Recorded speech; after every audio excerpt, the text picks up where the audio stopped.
Happening right now, hundreds of people are protesting against Trump administration policies from the city to the suburbs. They're speaking out against potential ICE raids and new executive orders. Our Randy Gyllenhaal was there and joins us now live with more. Randy? Yeah, Regina, not the level we saw during the first Trump term in 2017 when the Women's March and others took over the streets, but we are starting to see some new protest activity in the second weekend since the inauguration. This afternoon outside Trump Tower, a number of protesters, hundreds, began gathering and then marching along Michigan Avenue, largely Latino and young people advocating for immigrants' rights, as well as protesting against deportations as President Donald Trump continues his pledge to deport millions of undocumented immigrants. The Pentagon announcing today it is gearing up to deploy 1,000 additional active duty troops to the southern border with Mexico, while ICE announcing 864 arrests yesterday alone. Protesters here in Chicago say they're standing up for those in hiding and in fear. But we're here today, and we're here fighting for people that can't. They want to lock us up. They're tricking us to do everything. This felon wants to get us out of our country. Well, it comes as President Trump officially signed into action new tariffs on Mexico, 25%, also on Canada and China, impacting everything from food to car parts, medications, and more. However, energy from Canada specifically, that'll be tariffed at a lower 10% import tax. Many economists warn that this will lead to higher prices both at the pump and at the grocery stores and could trigger a trade war if there is retaliation. Trump pointing to fentanyl coming across the border. That is the reason he said he put those tariffs on our neighbors to the north and to the south. For now, we're live here reporting downtown. Randy Gyllenhaal, NBC 5 News. If people care, they pay attention, and they see how many people are not okay with what they're doing right now, I would hope so. So I just really hope it makes a difference. This was the scene for most of the evening in National City. Droves of people took over much of Highland Avenue, protesting recent immigration policies and actions. Good evening, and thank you for joining us on this Friday evening. I'm Kimberly Hunt. And I am Wale Aliyu. From the beginning of the demonstration, we were there. ABC 10 News reporter Ava Kirshner watched as the demonstration evolved and took on different forms throughout the night. The colors red, white, and green have taken over Highland Avenue here in National City in protest to the increase of immigration and customs enforcement across the county. They tell me they want to turn their fear into action and make their voices heard. A peaceful protest quickly growing in size. Highland Avenue being swarmed with people. I see a lot of youth, which I'm happy to see here, that are out here supporting. I see a lot of families with kids. I see a lot of older people as well. Most spreading their message proudly. We're here to speak for the people who cannot speak, and we're here to stand up for the right. But some breaking out into a fight on Highland Avenue and East 14th Street. Demonstrations like these have been ramping up since President Trump's federal immigration policy threatened to deport undocumented immigrants living in the United States. Trump's border czar saying that those who are undocumented are at risk of deportation even if they do not have a criminal record. We spent almost every day this week crying, honestly. Trump's border czar also saying it's all a part of the administration's plan to send a clear message. These protesters say, message received. Throughout the evening, there were fireworks, motorcycles, and an eventual street takeover. Towards the end of the night, the protest was declared unlawful by police. Despite some escalation on Highland Avenue, their voices were heard loud and clear. It's going to make a difference. I hope so. If people care, they pay attention, and they see how many people are not okay with what they're doing right now, I would hope so. In National City, I'm Ava Kirshner, ABC 10 News. Thanks for joining us this Saturday. I'm Christina Rendon. We begin with that breaking news out of Martinez, where crews are working tonight to put out flames at the Martinez Refining Company. It started at around 1:45 this afternoon, producing a plume of black smoke that could be seen for miles. This is an intense fire. Officials calling it a level 3 hazmat incident with reports of at least 3 injuries. It has prompted the Contra Costa County Public Health Department to issue an advisory in parts of Pacheco and Martinez Martinez, specifically for those living north of the refinery. Those with respiratory sensitivities can be affected, which is why officials say it's so important to go inside, keep your windows and doors shut. There's also reports of street closures due to this fire, and we'll give you a live picture from another one of our crews that is down there at the scene. A live look here as first responders continue trying to get a handle on the fire that is burning at the Martinez Refining Company. We do know that sirens went off in the neighborhood in the 4 o'clock hour and again around 5:15 this evening. We'll get to KTVU's Tori Gaines now, live from the scene with late details. Tori. Good evening, Christina. That's right. Martinez Refining Company confirming less than an hour ago that 3 people were injured in this fire. I'm going to take a step out of the frame so you can take a look over my shoulder at what we are seeing now. We are just south of Pacheco Boulevard, what appears to be upwind from these plumes of smoke. Now, those plumes of black smoke, they're not as visible now against the night sky. Earlier, they were much more visible, but you're starting to see a second. Oh my goodness, this is happening right before our eyes. A second large flame is now visible. This was not visible just moments ago. It just goes to show you folks, this is a rapidly developing situation. That's why there are several fire crews on scene. We're going to take you back to images that we were seeing earlier today. Those plumes of black smoke currently visible for miles. And as we were driving in from Oakland, we could see it quite a ways down Interstate 680. This fire first reported to emergency responders around 1:47 p.m. Since that time, the large flames were visible in multiple areas on the refinery property. We have been told that the fire is currently contained within the refinery where the fire brigade is trying to mitigate the problem. Costa Fire has a large presence here. We're just outside the refinery. The fire is contained within. We are working with refinery personnel and the brigade, and we are pretty much on standby, ready to assist as needed. Dozens of emergency responders are here on the scene, including fire crews with Contra Costa Fire Protection District. But those fire crews are currently outside of the refinery waiting to see if they will be needed to help get this under control. Now, we've seen Martinez and San Ramon police departments, along with the Contra Costa County Sheriff's Office, as well as CHP and a couple of PG&E crews in the area. Now, around 5 p.m., a shelter-in-place has been issued for parts of Martinez. Take a look at the map on your screen. Residents north of the refinery in particular are asked to shelter in place, closing all windows and doors. The Bay Area Air Quality Management District has shared that smoke from this fire does contain fine particulate matter and harmful pollutants, so avoid it if you can. We also spoke with one Martinez resident who said he's seen fires at the refinery before, but this time he heard a loud explosion before he saw the flames. This is majorly different, and I've been here 20 years, and since Martinez Refinery took it over from the previous owners, these events have been occurring on a regular basis, and I know the entire town is fed up with it. Now, we are told, as Christina said, that highway off-ramps from Interstate 680 are currently shut down here at Marina Vista, and Shell is also partially closed near Pacheco.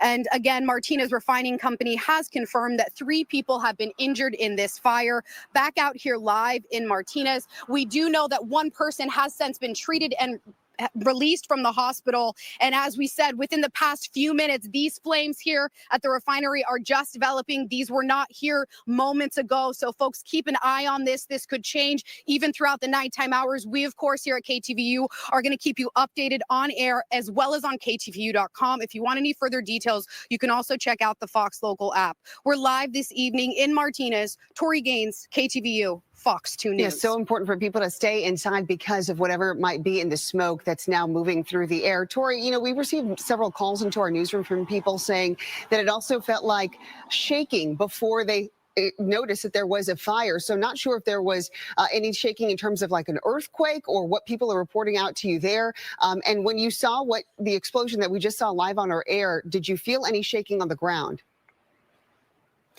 I didn't feel anything on the ground just now when we saw those flames sort of erupt out of the refinery. But the folks that we spoke with earlier today, multiple people reported hearing an explosion. Someone who spoke with one of our photographers also said it felt like the ground shook a little bit. So it's been rough out here for folks. It was a little bit scary. The gentleman I talked to said he thought his water heater exploded because he could feel it inside of his house. So this is having an impact on the residents nearby. And from what it sounds like, they've been dealing with things, close to this refinery for some time, and they're fed up with it. Christina? Yeah, it seems that this is different than the normal flaring that we typically see. Okay, Tori Gaines, live for us tonight in Martinez. Tori, thank you.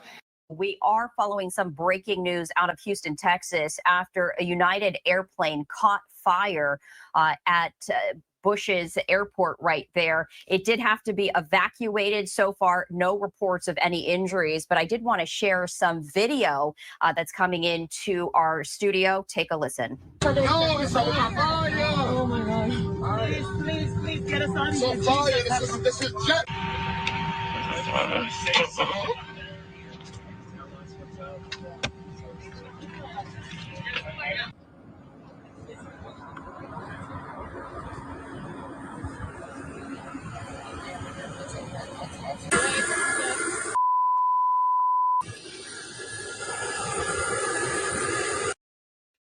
All right, so that was some video right there that we did want to share with you from our Fox 26 Houston. Meanwhile, you are taking a live look at Houston, Texas right now. I did want to share some more information about the flight from Houston to New York that did have to be evacuated after it caught fire during takeoff. That's according to the FAA. And the very latest is that the FAA says the crew of United Airlines Flight 1382 had to stop their takeoff from George Bush Intercontinental Airport because of a reported engine issue. That happened at around 8:35 a.m. local time this morning. We shared video acquired by Fox 26 Houston with you, showing that the wing of the plane caught on fire. And in that video, you heard a flight attendant asking for passengers to stay in their seats. One of those passengers pushing back, saying, "It's on fire." Now, some passengers did have to use the emergency slide to get off the plane. That's according to the Houston Fire Department.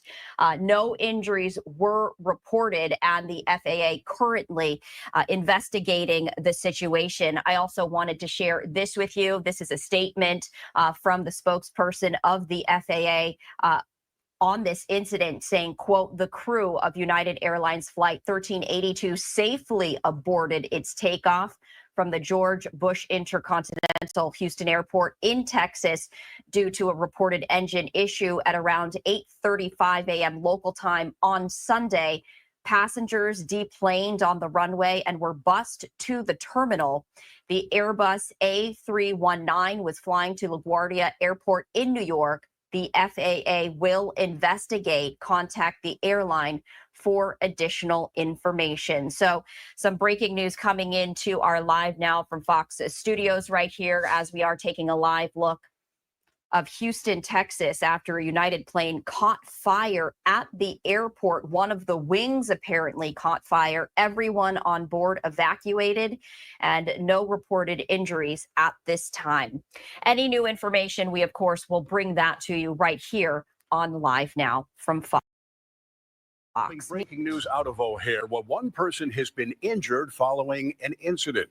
This is video from the Citizen app. Now, according to the FAA, around 6:35 this evening, an Air Wisconsin flight was hit by a tug while approaching the gate at the airport. Passengers on board the flight were put on buses and taken back to the terminal. Authorities say the driver of that tug, identified as a 64-year-old man, was taken to the hospital in critical condition. He has now stabilized. Passengers on board the air. He has now stabilized. Passengers on board the aircraft were not hurt.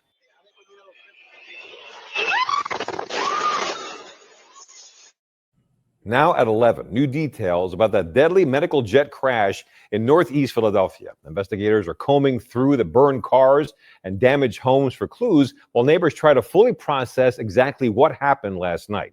The latest on the investigation into what caused that aircraft to go down just moments after takeoff. It is Saturday night. I'm Walter Perez. The big story in Action News is the latest, the deadly medical jet crash in Northeast Philadelphia. It happened just after 6 p.m., not too far from the Roosevelt Mall. Tonight, officials from Mexico have identified the mother and the child among the 6 victims of that aircraft. That's Lisbeth Murillo Osuna and Valentina Guzman Murillo. One person on the ground was also killed, as 19 others on the ground were injured. Officials from the National Transportation Safety Board say the flight first departed from Opa-locka, Florida yesterday around noon. It arrived in Northeast Philadelphia Airport a couple of hours later before departing a bit past 6 p.m. It climbed to about 1,500 feet before plummeting back to the ground. The flight was headed for Missouri before continuing to Tijuana. We have team coverage on the latest developments. Action News reporter Brianna Gallagher has an update on the injured victims. Katie Catro spoke with witnesses, and Brianna Smith has the latest from officials investigating this crash. We begin with Brianna. Walter, the NTSB classified the crash as an accident, and you can see flashing lights behind me. First responders and experts from the local to the federal level have been on the ground for more than 24 hours now, searching for more potential victims, assessing the damage and collecting evidence. The NTSB says this could take days, even weeks, this process. And right now they're on the search for the jet's black box. The entire flight lasted less than a minute. We have a lost aircraft. We're not exactly sure what happened. This video shows the massive explosion in a busy thoroughfare after a medical jet crashed near Roosevelt Mall in Northeast Philadelphia just after 6 p.m. on Friday. We were looking at GPS data on the aircraft, a slight right turn followed by a slight left turn, and then a steep descent towards the ground where it crashed. The NTSB says Learjet 55, operated by Jet Rescue Air Ambulance, was flying to Missouri from the Northeast Philadelphia airport. The 6 members on board, including a child and her mother, died. They've been identified as Lisbeth Murillo Osuna and Valentina Guzman Murillo. Shriners Children's Philadelphia says the child received treatment and was headed home to Mexico. We mourn their loss, and they are in our thoughts and in our prayers. Mayor Sherelle Parker says at least one person in a vehicle was killed and 19 others injured, but that number could increase as the investigation continues. The city is working around the clock to keep people safe, to understand what happened, and to be there for those who are impacted. As the sun rose on Saturday, this is what the road looked like from Chopper 6. A huge crater, charred cars, and 5 scorched homes with debris spanning nearly 6 blocks. The NTSB says now they're desperately searching for the cockpit voice recorder. Hopefully, once we can find it, that's the biggest question right now. We can take that back to our lab and evaluate it. I encourage everyone to stay out of the accident site. It's very dangerous. Yeah, and that black box is an important part of the investigation. So if you see debris, do not touch it. Instead, call the NTSB or 911. Also contact 911 if you know someone who is missing. Now, as for the investigation, we expect to learn more details from city officials late tomorrow morning. Live in Northeast Philadelphia, Brianna Smith, Channel 6 Action News. Walter? Okay, Brianna, thank you. The Mexican consulate and Jet Rescue Air Ambulance are working closely with local and federal authorities as they work to identify all the victims from the plane crash. A few families have been trying to identify if their loved ones were in the plane. Our condolences go to the family of the patient. It's just heartbreaking. The president of Mexico, Claudia Sheinbaum, released a statement saying, quote, she mourns the passing of 6 Mexicans in the aviation accident. Action News reporter Brianna Gallagher joins us live from Northeast Philadelphia with an update on the conditions of some of the bystanders injured as the medical jet crashed. Brianna. Yes, Walter. Well, there's still a lot of unanswered questions here tonight in terms of fatalities and injuries. But earlier today, we spoke with the mother and father of a 10-year-old boy who is believed to be one of the very first patients who have arrived at Jefferson Torresdale Hospital last night. My baby in there. It's hard to see him like that. As a mother, what am I supposed to do? But he's good. You can push him through. 10-year-old Andre Howard was in the car with his father and siblings when tragedy shook Northeast Philadelphia. Here, what we thought was a car crash, but then you see a fury of fire in the air, and then a bunch of debris shooting everywhere. Andre tells us he tried using nearby buildings to shield them from flying debris. My son, who's also the same name as me, Andre Howard, tells his little sister, "Get down," and he grabs her. I hear the glass shatter. I turn around. There's a piece of metal sticking out of my son's head from the plane. A Good Samaritan took the shirt off his back to help apply pressure to Andre's head. Then a Philadelphia police officer rushed them to Jefferson Torresdale Hospital, where the boy underwent emergency surgery. They pretty much told us my son wasn't supposed to make it. Jefferson also told us that they didn't do children trauma surgeries, but they did for us, which was nothing but God. Authorities say at least 7 people are dead and 19 others are injured, including Andre. Doctors initially told him that his son would never walk again, but after being transported to CHOP, Andre has made miracle strides overnight. To face death yesterday and speaking today, stepping up for his little sister like I trained him and his other brothers to do, off of instinct, he's my hero. He's strong. He's a jokester, but he's strong. Oh, he's a superhero. He's a superhero. Now, his mother tells me that his team of doctors and nurses are working around the clock to keep him stable and comfortable. Meanwhile, they'll be taking things day by day and continuing to pray for little Andre's full recovery. We're live in Northeast Philadelphia tonight. Brianna Gallagher, Channel 6 Action News. Walter. Just such a tragic story. My goodness. All right. Thank you, Brianna.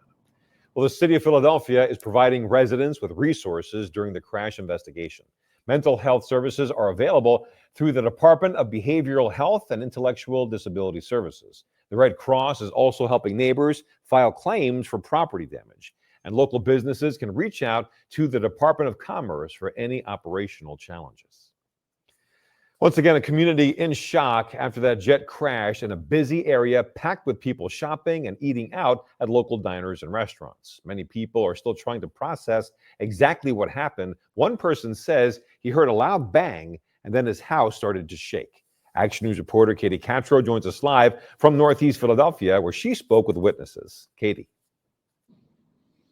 Walter, people who live in this densely populated part of Northeast Philadelphia are saddened, horrified, and still trying to come to terms with what happened yesterday. We spoke with neighbors who described the sheer magnitude of this tragedy in their own words. People go to the movies, and to me, this is not a movie. This is for real. I mean, something that is devastating, a tragedy. And I live, like I said, I live a few blocks away, and I still can't believe this is my own backyard. And this is a sad situation.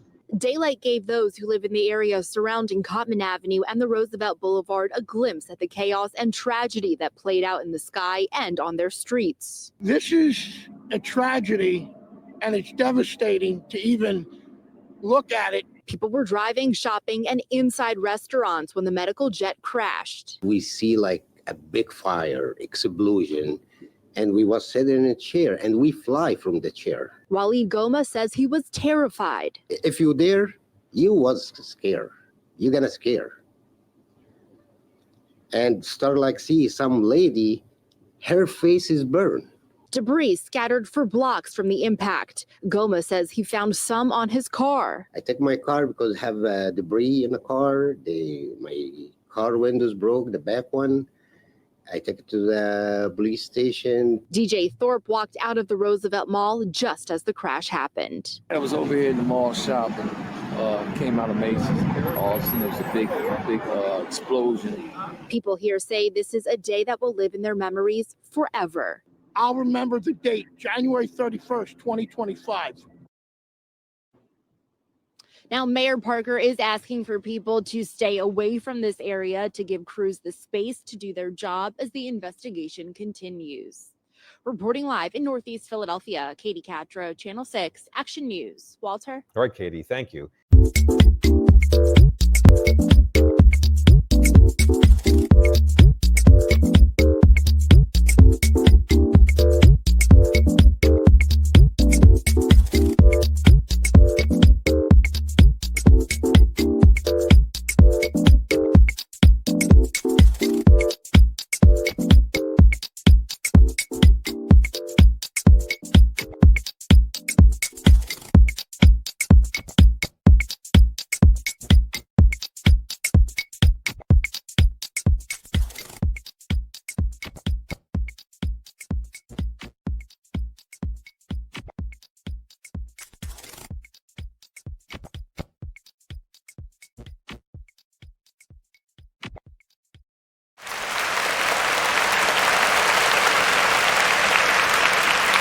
Welcome. Welcome. So much going on. There's a whole bunch of stuff going on. My goodness. I mean, we just had what? 2 plane crashes? 2 plane crashes in a week. Let me see. Let me share this. My goodness. It's just like, wow. Who would have thought that we'd be seeing something like this? Wow. And it's like it runs right up on them. Right into it. Right into it. Like, wow. That is crazy. Gotta find this other one. This one that happened in Philly. I think 6 were killed in this one. Condolences to all the families affected by both of these. This is sad.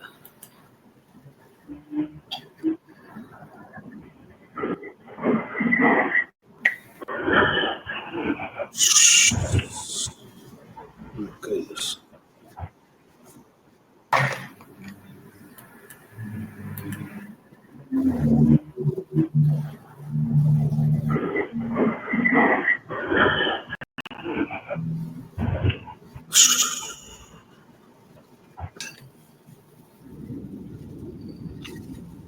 Security door camera. Wow.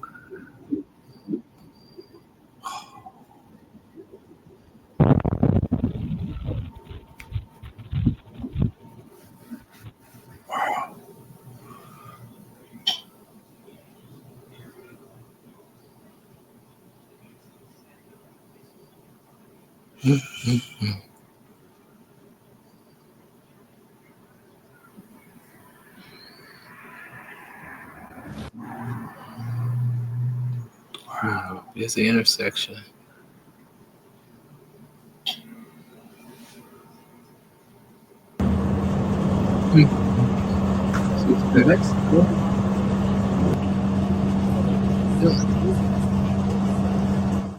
Medical assignment?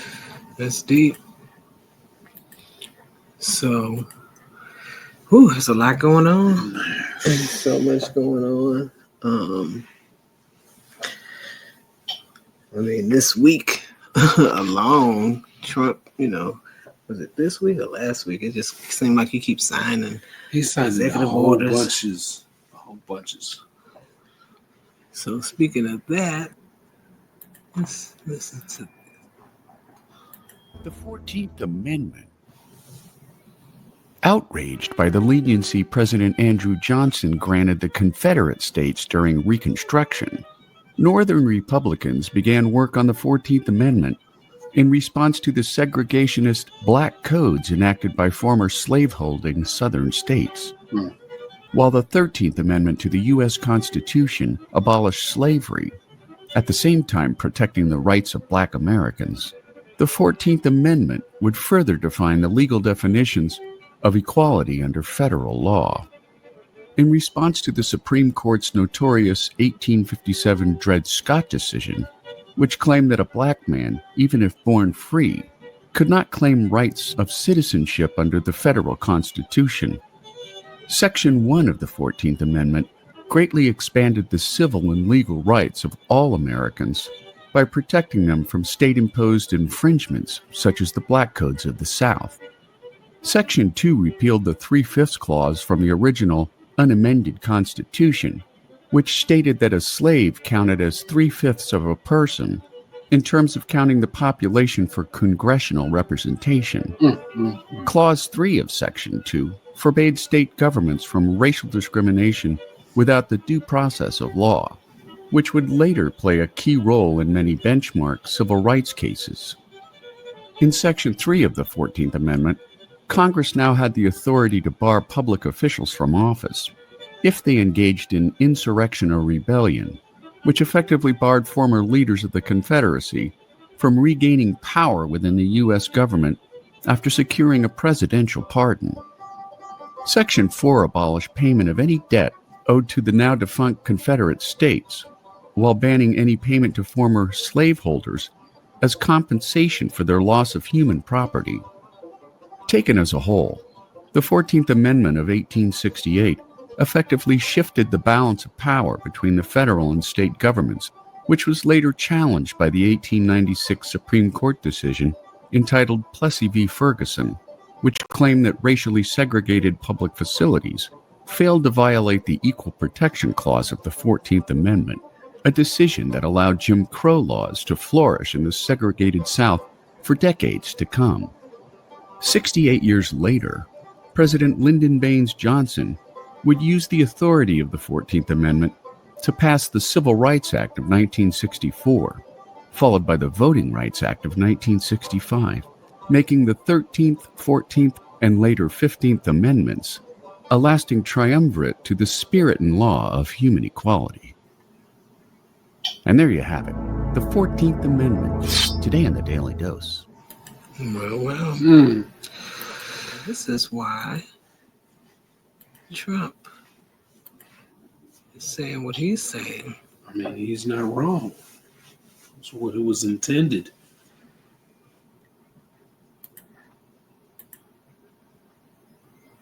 Very big designation.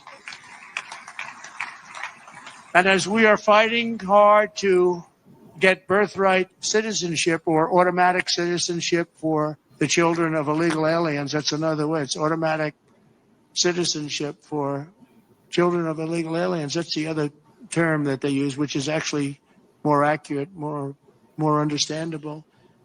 And it's ridiculous. We're the only country that has it, and certainly the only country that has it to that extent. And it wasn't meant, if you look, it was really meant for children of slaves. This is when it happened. The children of slaves, it was not meant for everyone to come into our country by airplane or charging across the borders from all over the world and think they're going to become citizens. It's not meant for that. It wasn't meant for that.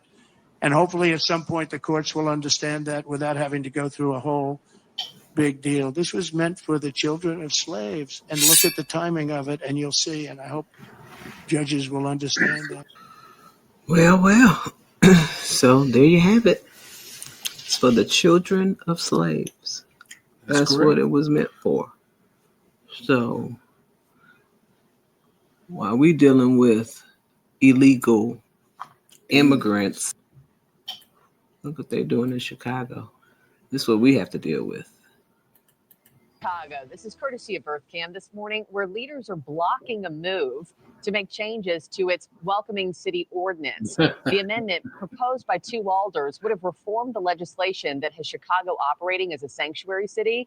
And those changes, get this, would have included giving Chicago police the okay to flag the feds to migrants involved in gang-related activities, selling and buying drugs, prostitution, human trafficking, and also this one, sexual crimes involving minors. I'm now joined by one of the alders pushing to change Chicago's sanctuary city rules, Alder Raymond Lopez of Chicago's 15th Ward. Sir, thank you so much for taking the time, as always. Good morning, Marky. I read off that list, you know, Ray, and to me it's crazy that police don't have the power to do that already.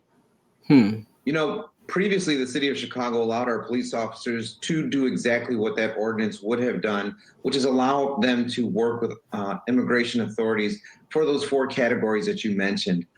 Former Mayor Lori Lightfoot in 2021 removed those exemptions, previously called carve-outs, because she wanted to say that she created an unrestricted and totally welcoming city in the city of Chicago. And what that has done is basically given criminals a pass if they choose to engage in those activities here in the city of Chicago. Other aldermen and I have tried numerous times to try to put those back in because we believe it's pretty much a no-brainer, a common sense approach to dealing with the immigration problem that has come to our city, but also dealing with public safety in our neighborhoods. And yet again, my colleagues have chosen to play politics with people's lives, but on two fronts now.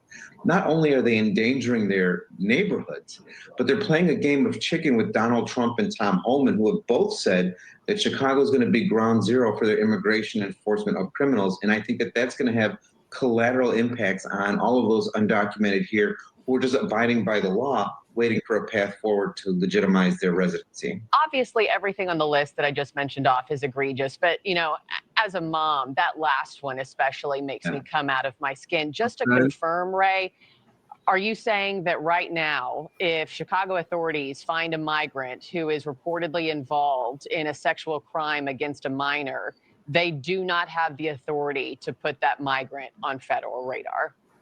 That is exactly correct. Like If that. Hey, they're that's undocumented or if they have temporary protective status or like some of the migrant asylum seekers that are here now, we cannot let ICE know that that individual is committing that heinous act against a child.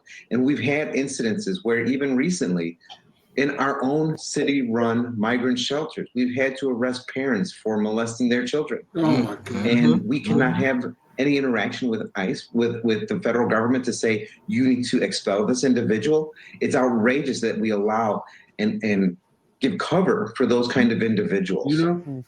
And the council voted 39-11 to table your amendment. I mean, effectively killing it. Your reaction, and did you hear from anybody who voted against you as to why? Well, we tried for about 2 weeks to work with our colleagues to see if there are any concerns, and it was always no answer, no response. And then yesterday, many of them said they wanted to see amendments, but I know what the exact reason is. People want a foil. People want an enemy. And to be perfectly honest, Marky, they want to see deportations in our city. They want to see the immigration police coming knocking on doors and taking people who they're not looking for, because that allows them to have ICE and Trump as the continual boogeyman for the next 4 years. God forbid that they actually see Tom Homan do exactly what he said he's going to do, which is to focus on criminals, and for Trump to do what he said he was going to do and give dreamers a path forward. They don't want to see any of that because that doesn't fit their narrative and it completely upends their political universe. Wow. You know, and at the expense of young children who are continually exposed to evil. It's just unthinkable. Alder Raymond Lopez, I know your fight doesn't end there, so please keep us apprised as to where you're taking this fight next. Would love to have you back on. Thanks for watching, everybody. So you see how they get to do whatever they want. They catch and release. Catch and release. But somebody like this got to go through this.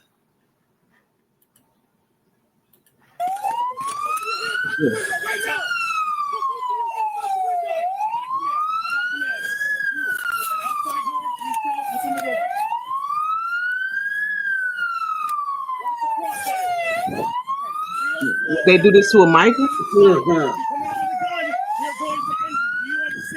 An illegal immigrant? Would they do that?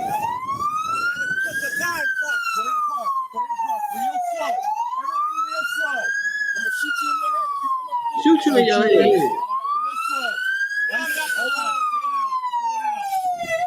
Not an illegal though. Nah, yeah.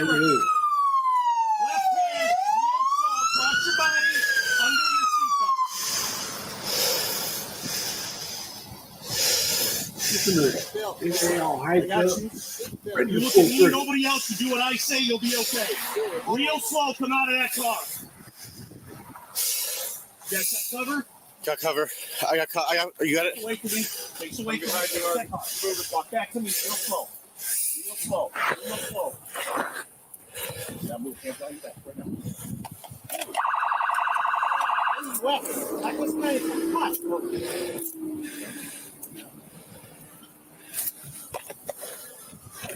Tom, come up here. You guys gotta be down on that. We're gonna spend it in the middle. We're gonna say.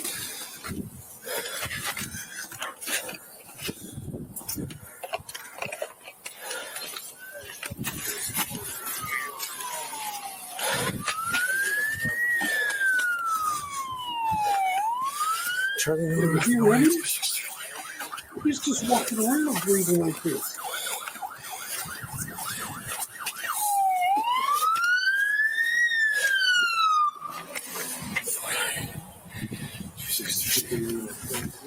Hey, Tom, this is the right car. That's not the right car. Listen, Alex. This is the wrong car. 79463. Yeah, this is the wrong car. We're all good. This is the wrong car. No, it's not. Yes, it is. See, it's not. The plate don't match. The last 4 or 5 are wrong. It's the wrong plate. That's right.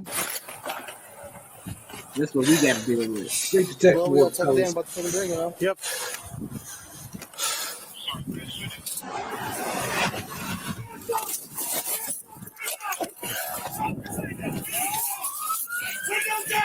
Put the window down. Put the window down. Put the window down. Put the window down. Put the window down. Put both of your hands out the window right now. Put both of your hands out the window. I got commands. Go ahead.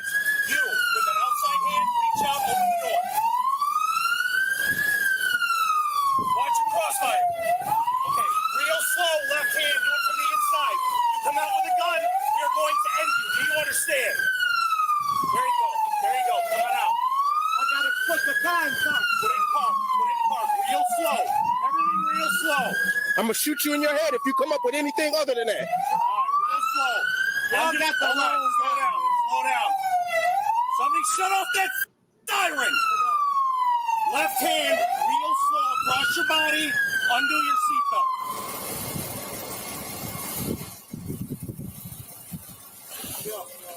I got you. You look at me, nobody else, you do what I say, you'll be okay. Real slow, come out of that car. You guys got cover? Got cover. I got Takes away from me. Takes away from me. Face that car. Walk back to me, real slow. Real slow. Real slow. Now move, hands behind your back right now. Oh, for what, man? I don't have any weapons. I just came from Costco, dude. All right, do not move. Do not move. 61 to 10. You guys gotta be Down, my man. We're gonna explain everything in a minute, but we're gonna do it safe.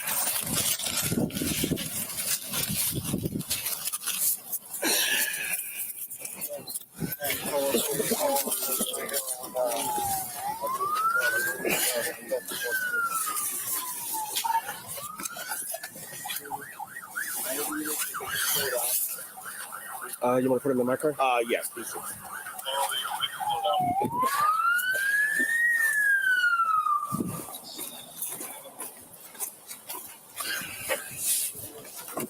Have a seat. He had seen they would have shot him. Bring him to one of our interview rooms. I got you. Can you follow him? Gentlemen, not a word with him. Don't explain what's going on. Don't ask him no questions. Good? Got you. All right, yeah. No, interview room. Put him by my office. All right. Yeah, this is our Chicago police. This is how they operate. Sam 20. Mm-hmm. We're out to the PD 1 Mill 95. Starting mileage 106972.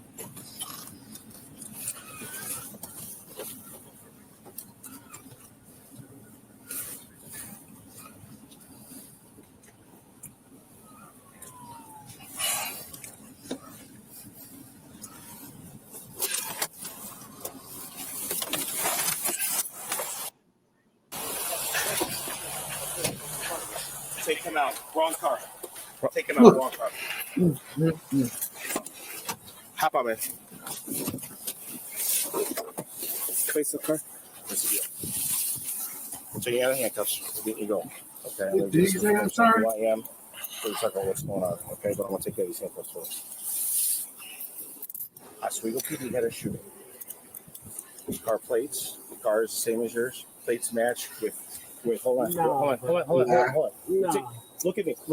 No. Plates match. 2 of them are off. All right. That's why you're placed in handcuffs. We thought you were the guy. No. All right. You're not. I understand that. All right. Hey, listen. Look at me.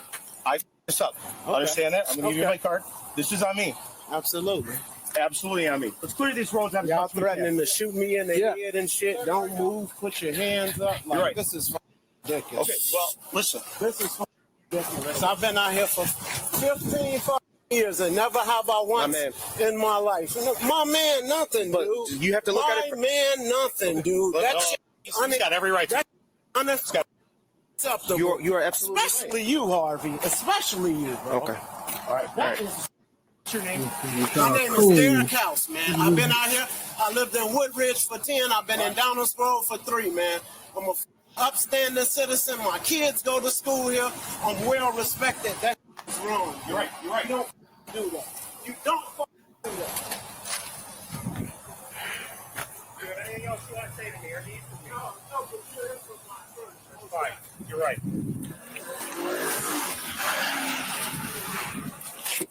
He didn't say nothing to him. Like when he was getting him out of the car, like, my bad, dude. But nothing. He was just like, whatever. Part of the job. I'm gonna put a slug in your face. He said he got every. Let me stop here.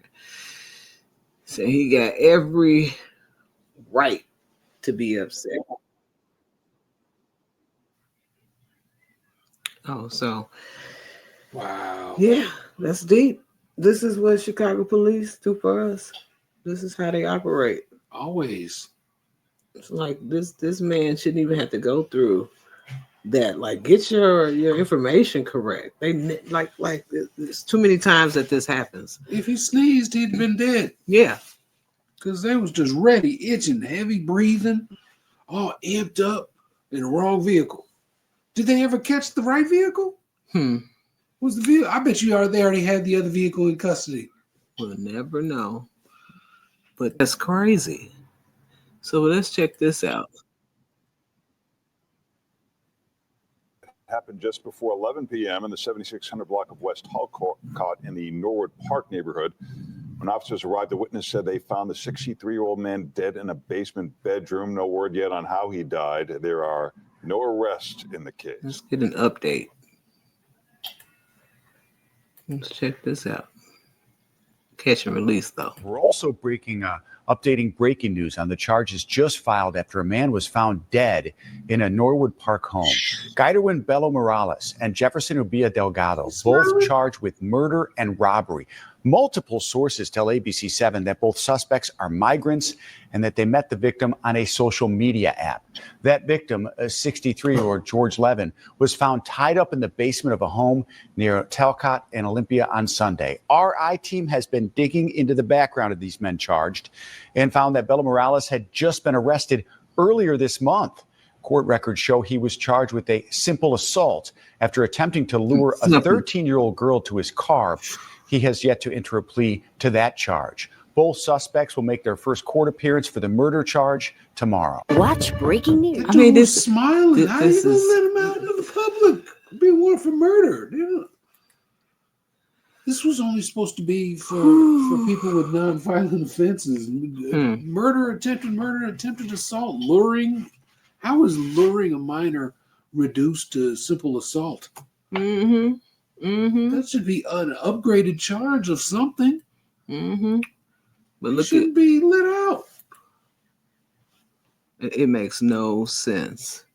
And then here we go with the mayor. He don't care about us. He just care about the migrants. There we go.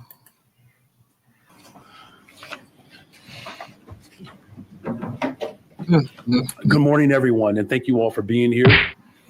I'm standing with the full force of government today to demonstrate that Chicago is a welcoming city. Regardless of who's in the White House, Chicago is a city that opens its arms to people from around the globe. We will continue to protect civil and human rights. As he keeps saying, welcoming city, not sanctuary. Welcoming. And we welcome all individuals and families who want to work, live, and thrive here in our beloved city. The Welcoming City Ordinance is a law, and it is the law of the land here in Chicago. We will uphold it, along with the complementary Illinois Trust Act, to ensure that our immigrant communities are safe. Furthermore, we intend to continue to empower all of our communities throughout our city with crucial information and resources at this time. On the city's website, chicago.gov, we offer a Know Your Rights resource guide providing all information, tools, and context that our immigrant communities should know. Legal, full right? force of government from my office, city departments, what about the citizens? as well as all of our agencies are in direct communication with businesses, schools, hospitals, houses of worship, and community organizations across the city to ensure that we are responding to our community's needs. I highly encourage everyone to review our Know Your Rights guide and familiarize yourself with the ways that you can protect yourself, your family, and your neighbors. As a city, we are working together to share and spread the crucial information. City leadership and I remain close in our communications.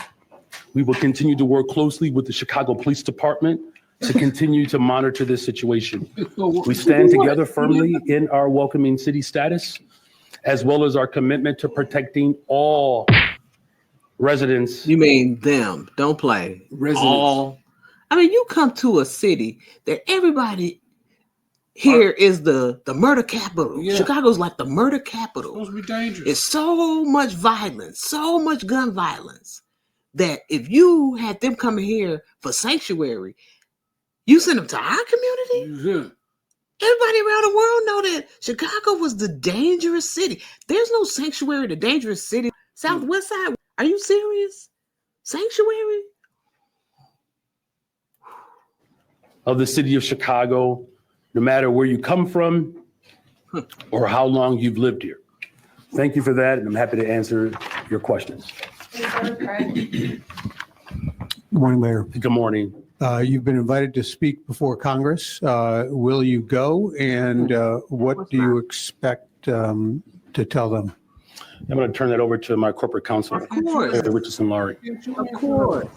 Good morning, Mary Richardson-Laurie, Corp Counsel. We did receive an invitation from the Oversight Committee, and it is under legal review, so we are not able to respond directly to your question in terms of whether he will go. It is a communication, and we'll be making legal determinations as to the substance of that communication. Words, Alex. If we could follow up with you just on that, would you be inclined to go if your legal representation tells you that you should? And Mayor, I'd love to hear from you if you would. Mary Richardson-Laurie Corporation Counsel. I appreciate the question and the interest. It would be premature to talk about going until such time that we properly digested all the legal issues as well as the other substantive aspects of the communication from the Oversight Committee. So you're not even clear right now whether he could be compelled to go? It's an invitation that we have received. It is not a document that compelled. Oh. Excuse me. Alex Capriello with News Nation.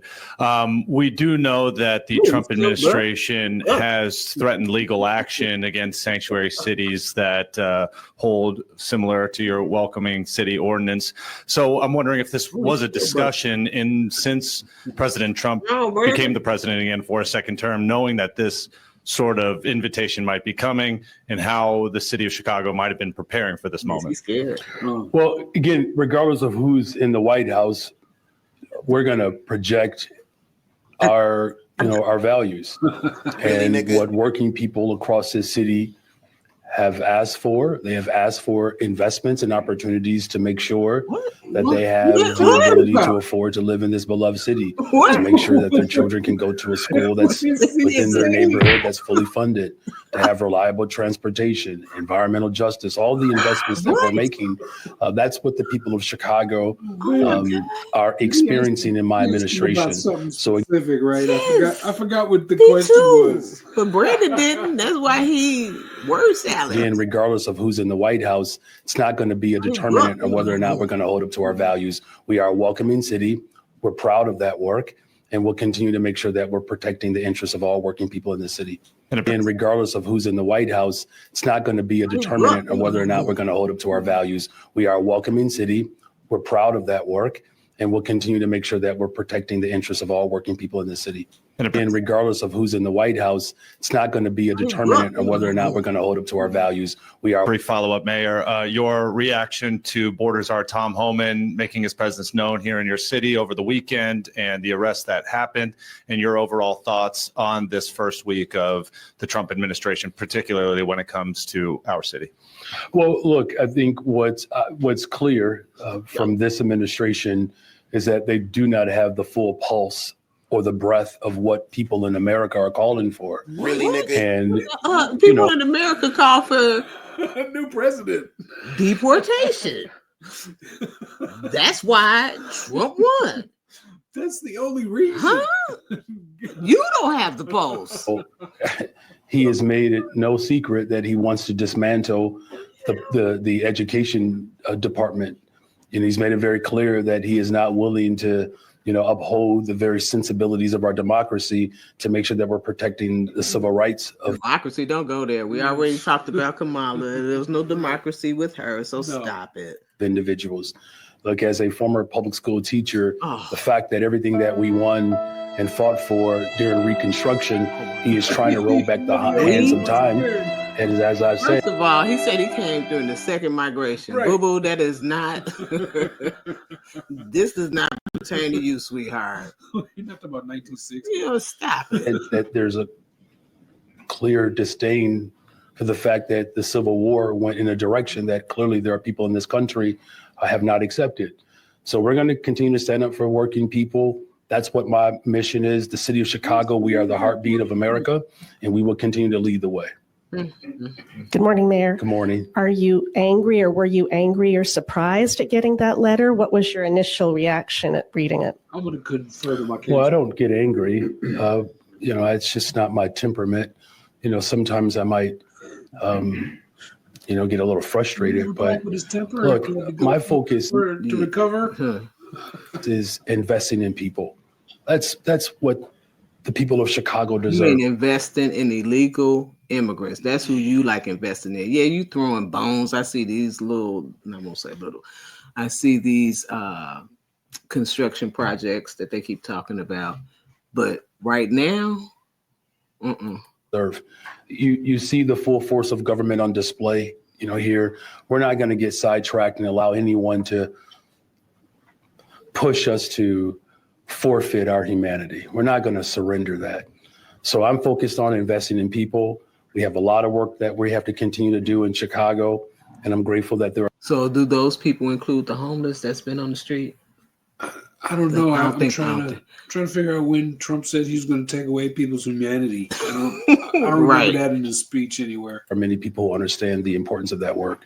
And pivoting a little bit, the White House also put temporary funding, cut temporarily funding to projects across the country, nonprofits, agencies, governments. I'm wondering if you can talk about what could be affected or what you're worried about or watching. In particular, I'm wondering the red line, is that in jeopardy worried about going to of jail. being on hold or cut at all? Well, look, it's, again, no secret that this administration has a great deal of disdain for working people.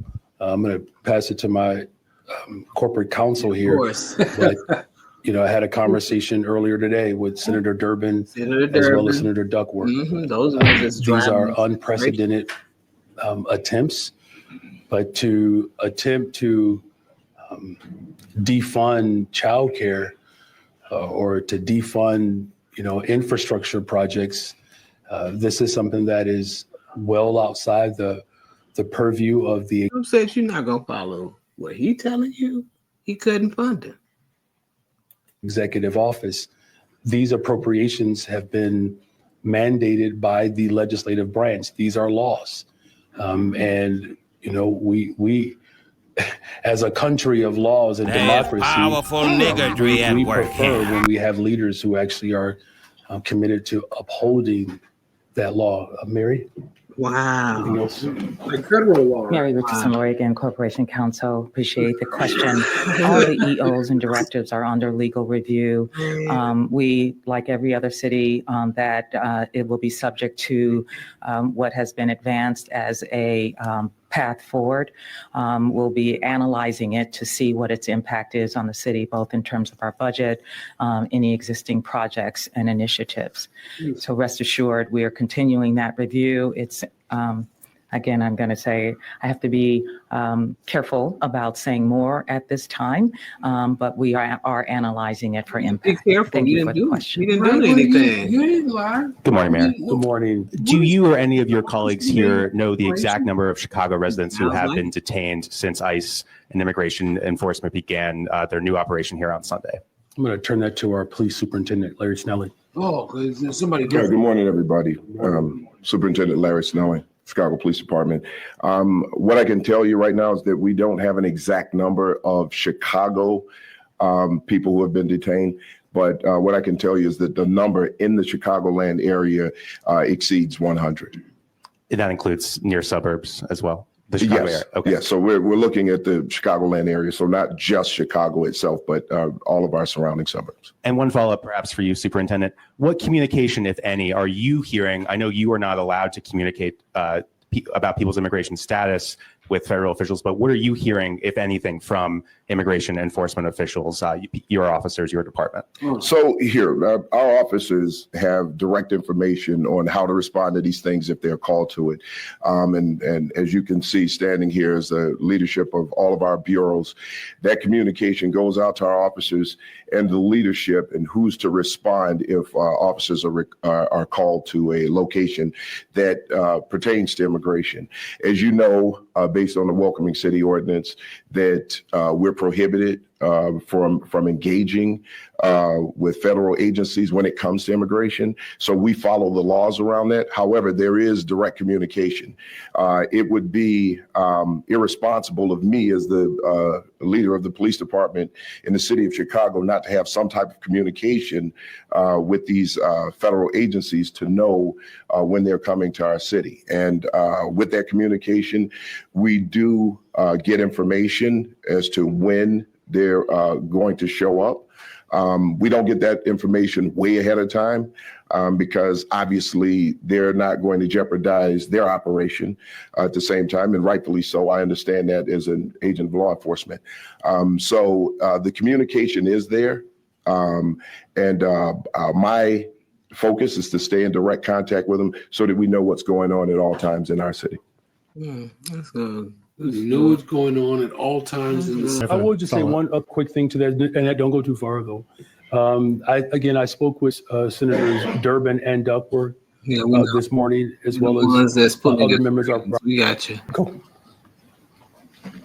Mayor Johnson, there are over 400,000 illegal aliens, migrants in the state of Illinois, city of Chicago.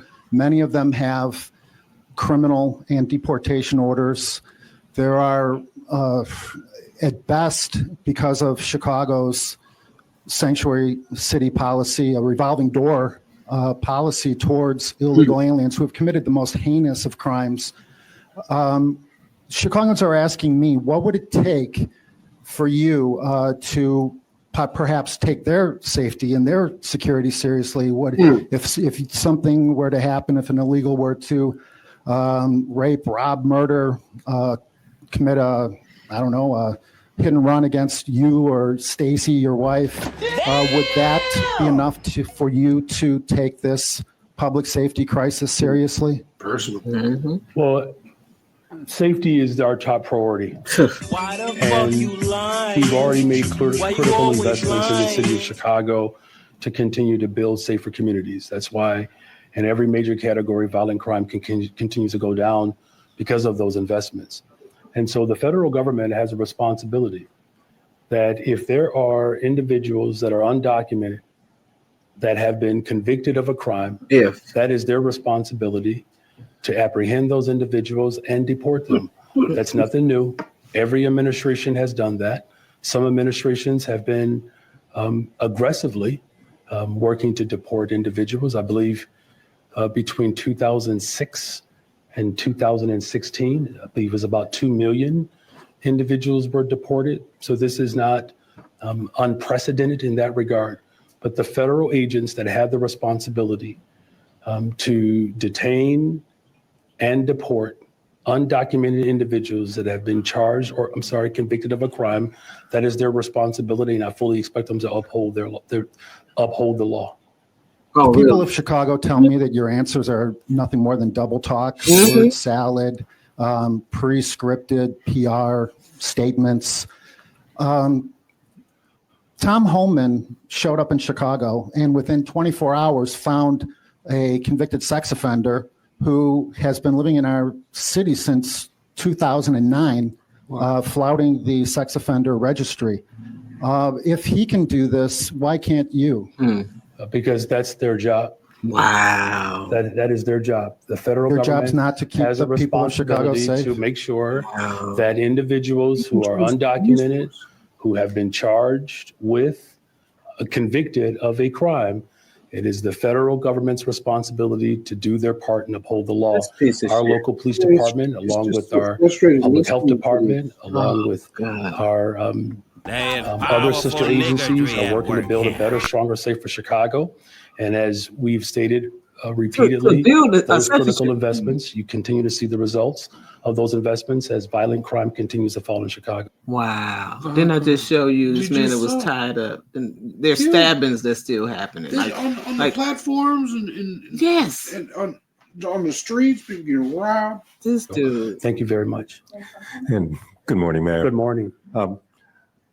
How or what can the city do to assure people who are now afraid that they can? We won't be doing that. That's don't nobody care about that. No, thank you. Yeah, okay. Get your paperwork right. Some of these people have been here 30, 40 years, and you never got your papers.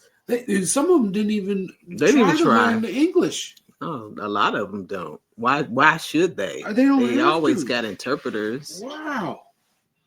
I remember being in court for a driving violation, which was unearned. I did not earn it. It was not something that should have happened. But anyway, in the court, as it was going on, there was a guy there, a lawyer, who was translating. And this was before they could get licenses. Now they can get licenses. They were saying, just because you have insurance in Spanish, just because you have insurance, it was like they had to do this like 400 times a day to these people. Just because you have insurance doesn't mean you can drive the car because you have Spanish insurance. I'm just like, how are they in the cars? How are they here? How did they get the car? How do they drive around? How do they go to work? How did they get a place to live? How do they own businesses? How are they getting these loans? How are they getting all of this? Oh, but we lazy. They get all these handouts. See that? See all that? They're set up before they get here. Yep. They're told to come here by our own government. I forgot to find this article about the population change in Chicago. Yes. And that's the driving force. Yeah. Getting them in here to replace. But then you drop them off in our community and you don't think that we were going to say anything about that? We know what immigration does to the Black community. The first one hit. Let's share this. This was Brandon doing. Here we go with this. Let's talk about this.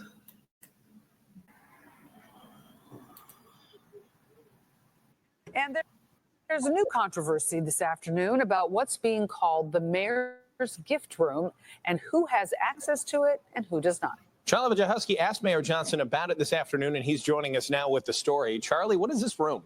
It's a special place. The mayor says he's never seen it. What we're talking about here are the gifts that the mayor of Chicago accepts on behalf of the people of Chicago. Now, these can range from trinkets and T-shirts to expensive luxury items. What most people don't know is what is there and who gave it to the city. Chicago's Office of the Inspector General found out, but it took some work. A new report is highly critical of the way the mayor's office handles gifts accepted on behalf of the city. The Office of the Inspector General says Mayor Brandon Johnson and his predecessor, Laura Lightfoot, keep a room on the 5th floor of City Hall to store those gifts. But when an OIG employee showed up unannounced to inspect the room, they were denied access. The Inspector General says that is less than transparent. These items don't belong to the mayor or to the mayor's office. They belong to Chicagoans.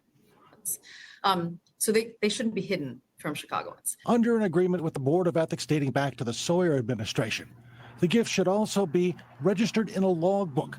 But when the OIG requested to see the book, it was informed that a Freedom of Information request was required. We were told we would need to file a FOIA.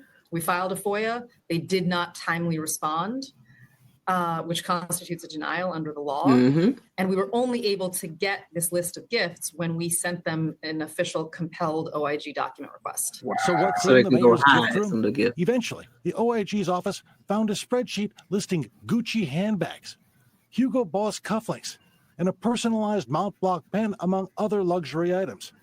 We asked the mayor about the gift room and its access policies at an unrelated event this afternoon. I have never even seen this room that they're What talking ain't you worried The about? mayor disputes the OIG's report. Again, it's a mischaracterization. This logbook has been in place for multiple administrations, Oh, and okay, those those who size want to 14 access shoes those too. Right. logs can access them. But he says they will have to go through a process, even if they represent the Office of the Inspector General. Now, the mayor's communications department is promising to make a list of what's available in the gift room and make that list available to reporters. It's also promising to open the room up to the OIG when it is practicable. We mean once you hide some things, Once you get everything out, get that you everything wanna out of keep. there. Yeah, we It's like get when it. Trump left the We White got House, it. he was like snatching everything he could out there, taking paintings off the wall, everything. Did want to show something real quick though about the, when the illegal immigrants were coming in, we also got a load of Ukrainians. You remember Yes. that? Ukrainians, Afghans, Iraqis. Yeah, I wanted to show you this. You want to talk about reparations? How you gonna do it? They seem to have figured out how to get them some money, some resources. Give me a minute. Let me find this. Here it is at the very top. Okay, here we go. Look at this. Oh. This is a direct deposit sign-up form for Ukraine. Application for payment of United States Social Security monthly benefits by direct deposit. How the hell that Ain't that deep? happened? How do they Look at get that. it? They Social slid. Security? This is the type of When was stuff. this implemented? These look like 2022. While we looking over here, they like, here you go. Wow, U.S. 2022. dollars. So let's When see. you will receive. Okay, so they got the office here, Federal Benefits Unit. Okay. In Poland. When you receive your direct deposit payments In your bank account shortly after. through the Ukraine banking system, and used to be in your bank account shortly after the regular payment date. With direct deposit, you will have immediate access to your money. This is the safest way of receiving your benefits. Yeah, the safest and the most hidden way that we would know. Look at this. Converted, it says your Social Security payment is automatically converted in U.S. dollars. So what do? They send them U.S. dollars. It converts to Ukrainian, whatever it is. I know it's not rubles, and then convert it right back to U.S. dollar. I mean, wow, this is deep. That's amazing. So, I mean, I'll let it sit for a minute. You can look at it, see that this is a real form that funnels money to a brand new Social Security for a non-citizen. You got to wonder what the payment is. And that's probably in addition to other stuff they're already getting. Exactly. IBAN, number, a code, currency joint conversion. account holders. That must be for children, maybe, somebody watching over, a Changing guardian. banks or bank accounts. But yeah. The SSA, International Operations, Divisional International Operations. Privacy Act statement, collection and use of personal information. Okay. I guess, Paperwork Reduction Act. That's just the rest of it. But you see? Wow, that's how you do reparations right there. There's so much going on. Like, wow. And speaking of reparations, I remember him saying that he was putting a committee together. Yes. That was going the to. mayor. Is that to whom you're referring? Oh, yeah. Our reparations. Mayor Johnson. It's going to have $500,000. So I guess this is him. I think this is Juneteenth. June 17th, 2024, Mayor Brandon Johnson signs historic executive order to launch Black Reparations Task Force and Agenda. The task force will conduct a comprehensive study and examination of all policies that have harmed Black Chicagoans, including your illegal immigration. It says harm from the slavery era to present day. and make a series of recommendations that will serve as appropriate remedies. How do you determine it's appropriate? That's all encompassing right there, it sounds like. So here we go with another study. I haven't heard much about anybody meeting, but I did hear about this. I'm not going to read all of this because I'm done with studies, but it was about him putting that $500,000, which is going to the people who will be doing the actual studying, in quotes. Automatic Black Caucus. Right. The task force will carry out the following: create a City of Chicago definition and framework for reparations, develop educational tools to build capacity within the City of Chicago and the public for reparations, identify core issue areas for redress and reparative action, for example, housing, economic development, health, education, community safety, mass incarceration, and over-policing, and more. Conduct a comprehensive study and examination of all policies that have harmed Black Chicagoans from slavery era to present day. Hold public meetings and a broader community engagement strategy to gather testimonials and personal narratives from Black people with lived experience of their harm. Makes a series of recommendations that will serve as appropriate remedies and restitution for past injustices and present harm consistent with international standards. Okay.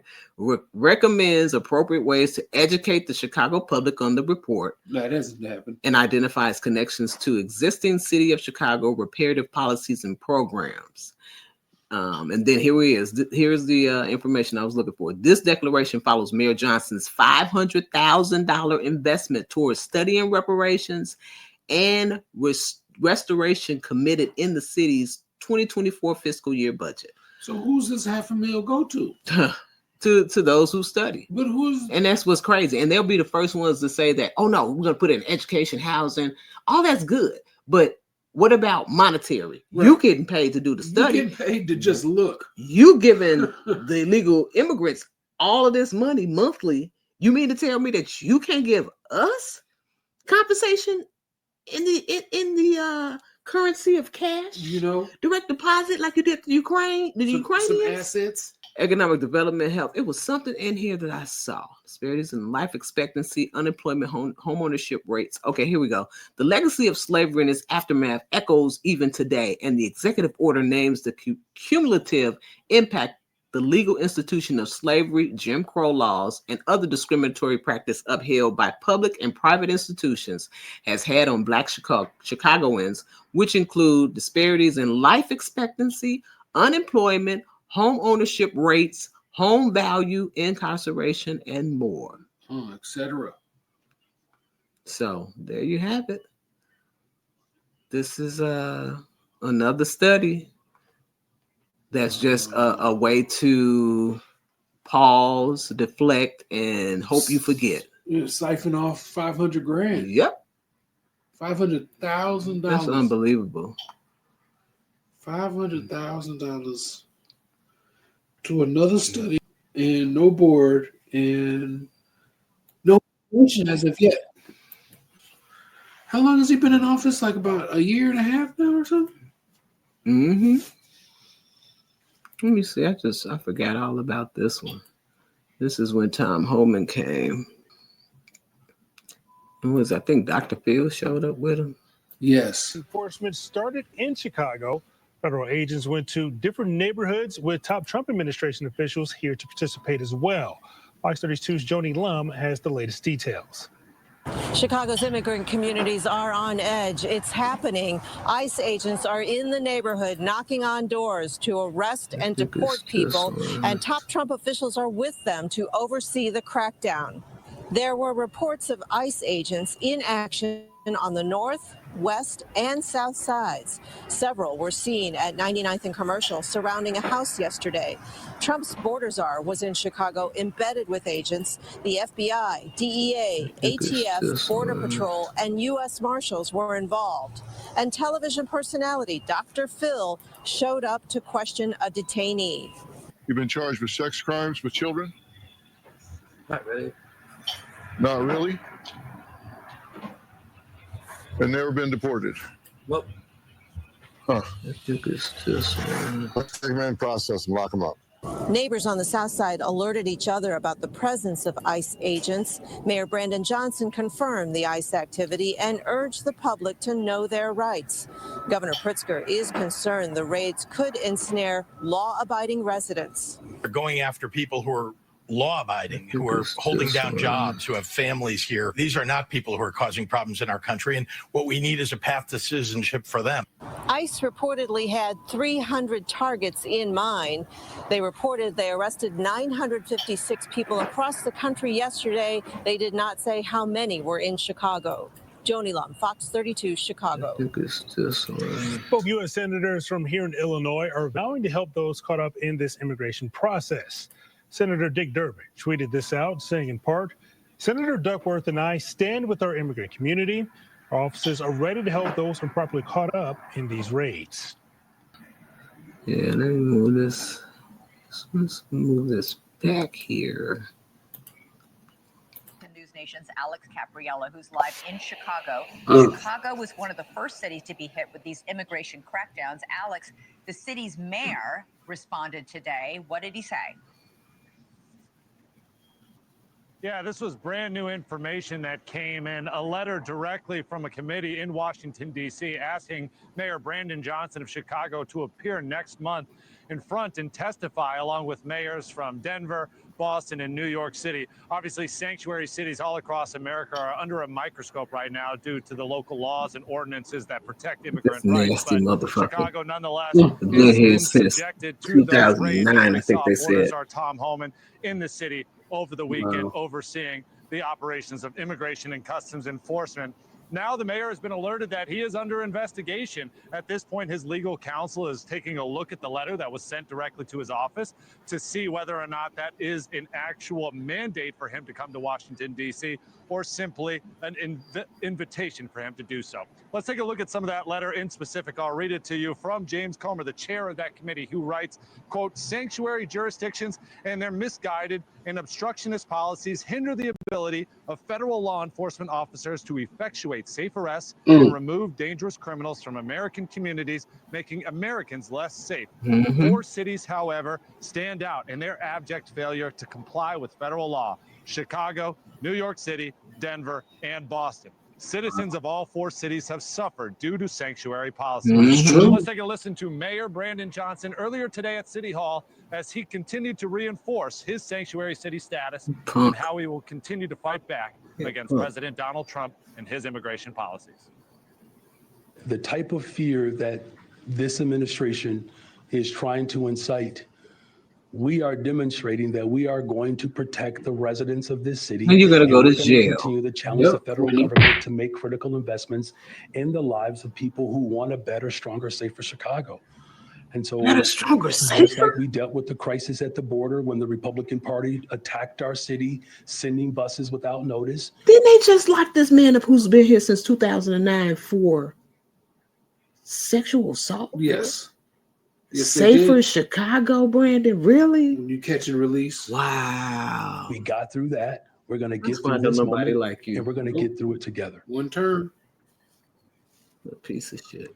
And as I mentioned, borders are Tom Homan here in the Windy City over the weekend. We heard for the first time from Superintendent Larry Snelling from Chicago Police Department. He says that immigration and enforcement have taken in at least 100 people here in the Chicagoland area for detainment related to those federal immigration policies. It's also important to note that while Mayor Brandon Johnson continues to say that President Trump does not have a true pulse on the heartbeat of America when it comes to the way we feel about immigration, of course, the majority of Americans voted for President Trump based in part on his immigration policies, and specifically here in Chicago, Elizabeth, a very small fraction leaned to the right when it came to November voting.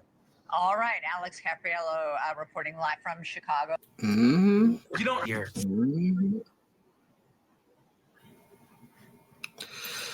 So there you have it. This is what in our face. In our face. Brandon Johnson. Unbelievable. That's why you are Mr. Word Salad. Safer Chicago. How are you swinging this so hard for people who ain't even been here? Nope. Didn't even elect you. No, I didn't vote for this. They just hopped over the Dude. fence, got here by buses. Buses you could have sent away, buses you could have sent anywhere else, and we would have saved a whole lot of all these hotels and everything. All this, they burned down homeless camps. They sweep them away, throw them in garbage. This is people's livelihood is in a sack, and they throw it in the trash. Now they got to go find out their stuff because they don't have a home. But you building homes for these others. People had never experienced a home in their life for whatever circumstances that they in. They just never was able to own a home. And then they come in and get opportunities to own a home and to get it paid for. And at the same time, taking homes away from Black residents who've been here forever. The Obama Center is sweeping out everybody over there. There's not going to be a long-time resident over there at all. This right here was just, I had to chime in on this. Just take a look at this for a few. This is Kennedy's CDC and FDA in modern history. And people who are not confirmation. Corrupt entanglements with the industries they're supposed to regulate that have turned these agencies. He's responding. into I want to sock get this puppets of next the lady. industries they're supposed to regulate. We need somebody who can come in, who can break that inertia.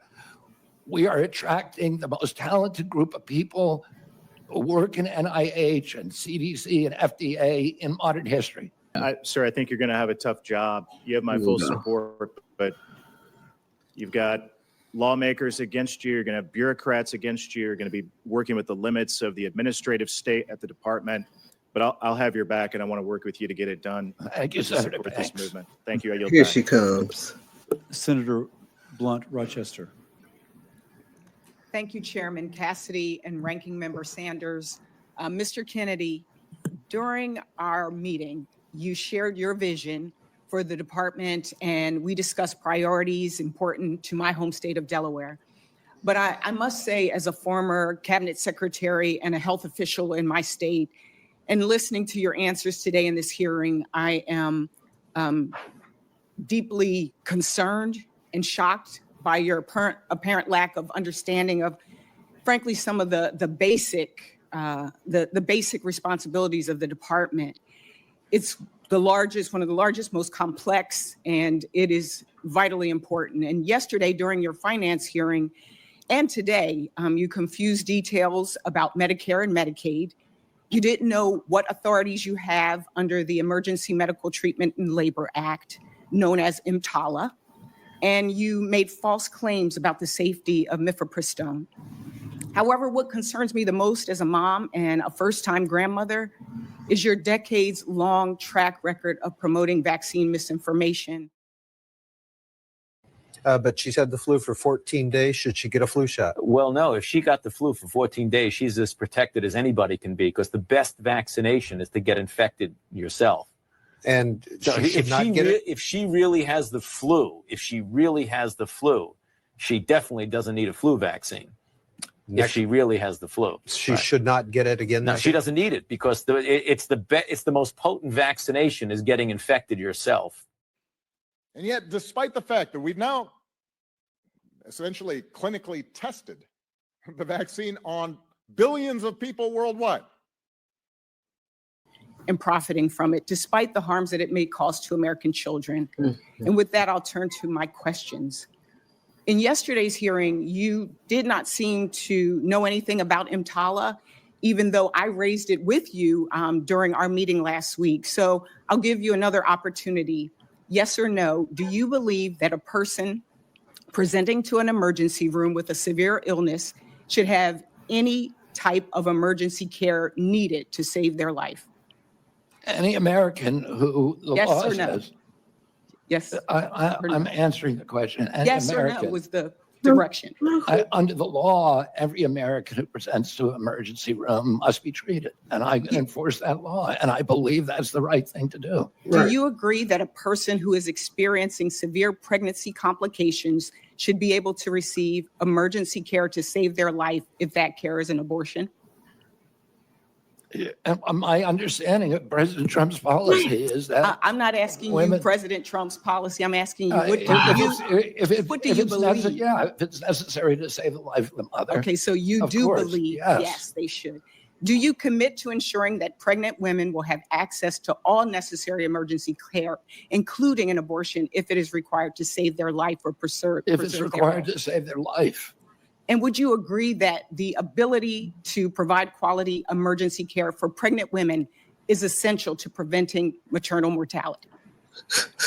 Providing care for pregnant women, we should be providing care for already. Pregnant women. President Trump wants to do that. Like, what the?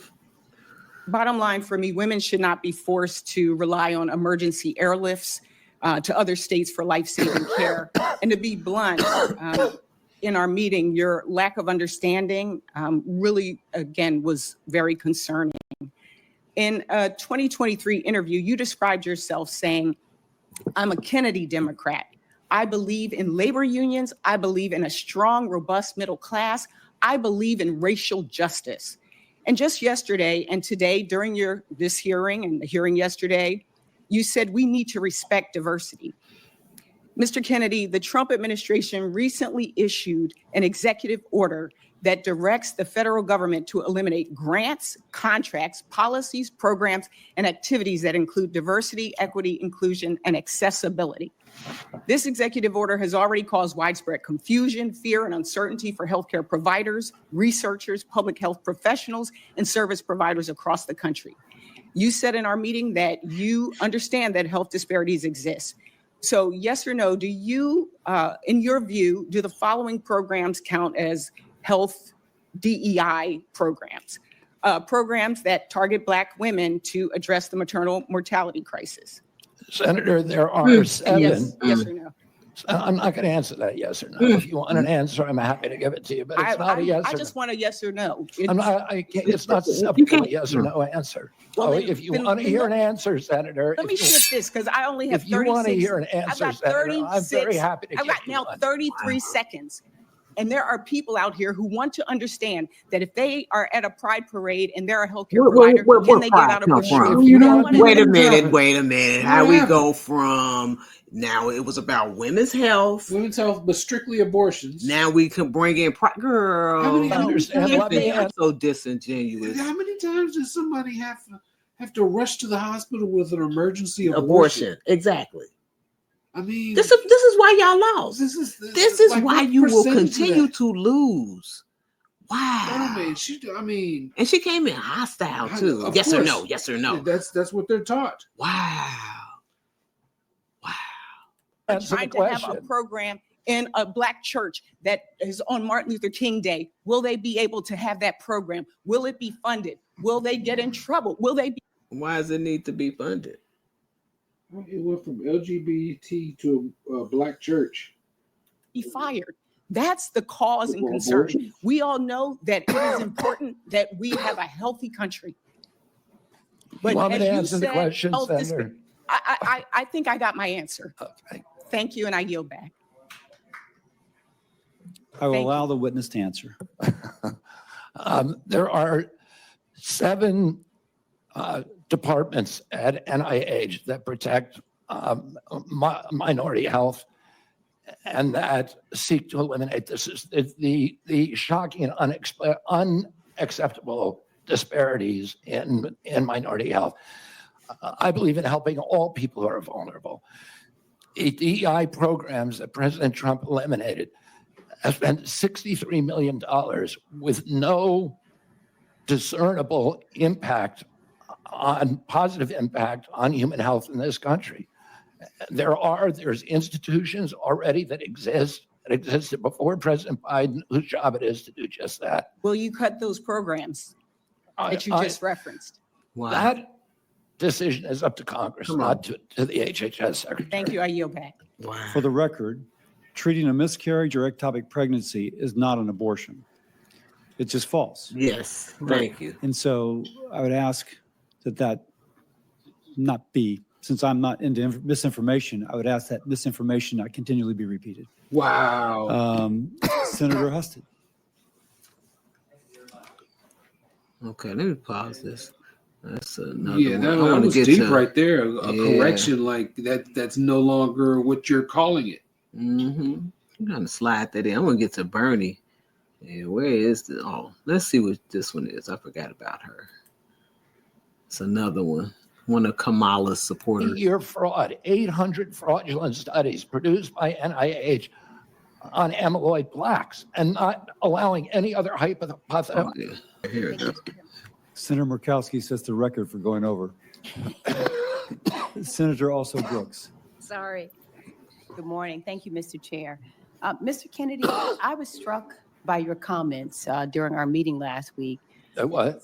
I was struck by your comments in our meeting last week, where you made it abundantly clear to me that you intended to clean house of the professional scientists at the National Institutes of Health, which you know is headquartered in the state of Maryland and employs thousands of hardworking Marylanders. I, for the record, believe in scientists and I believe in doctors and I trust them over politicians without medical degrees.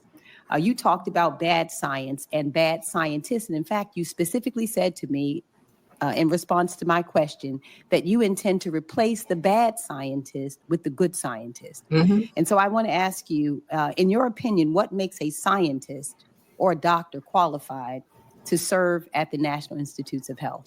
A scientist who's devoted to empirical methodology, to evidence-based science, scientists who understand the importance of replication, the importance of publishing raw data and being open and transparent about it, the importance of publishing peer review.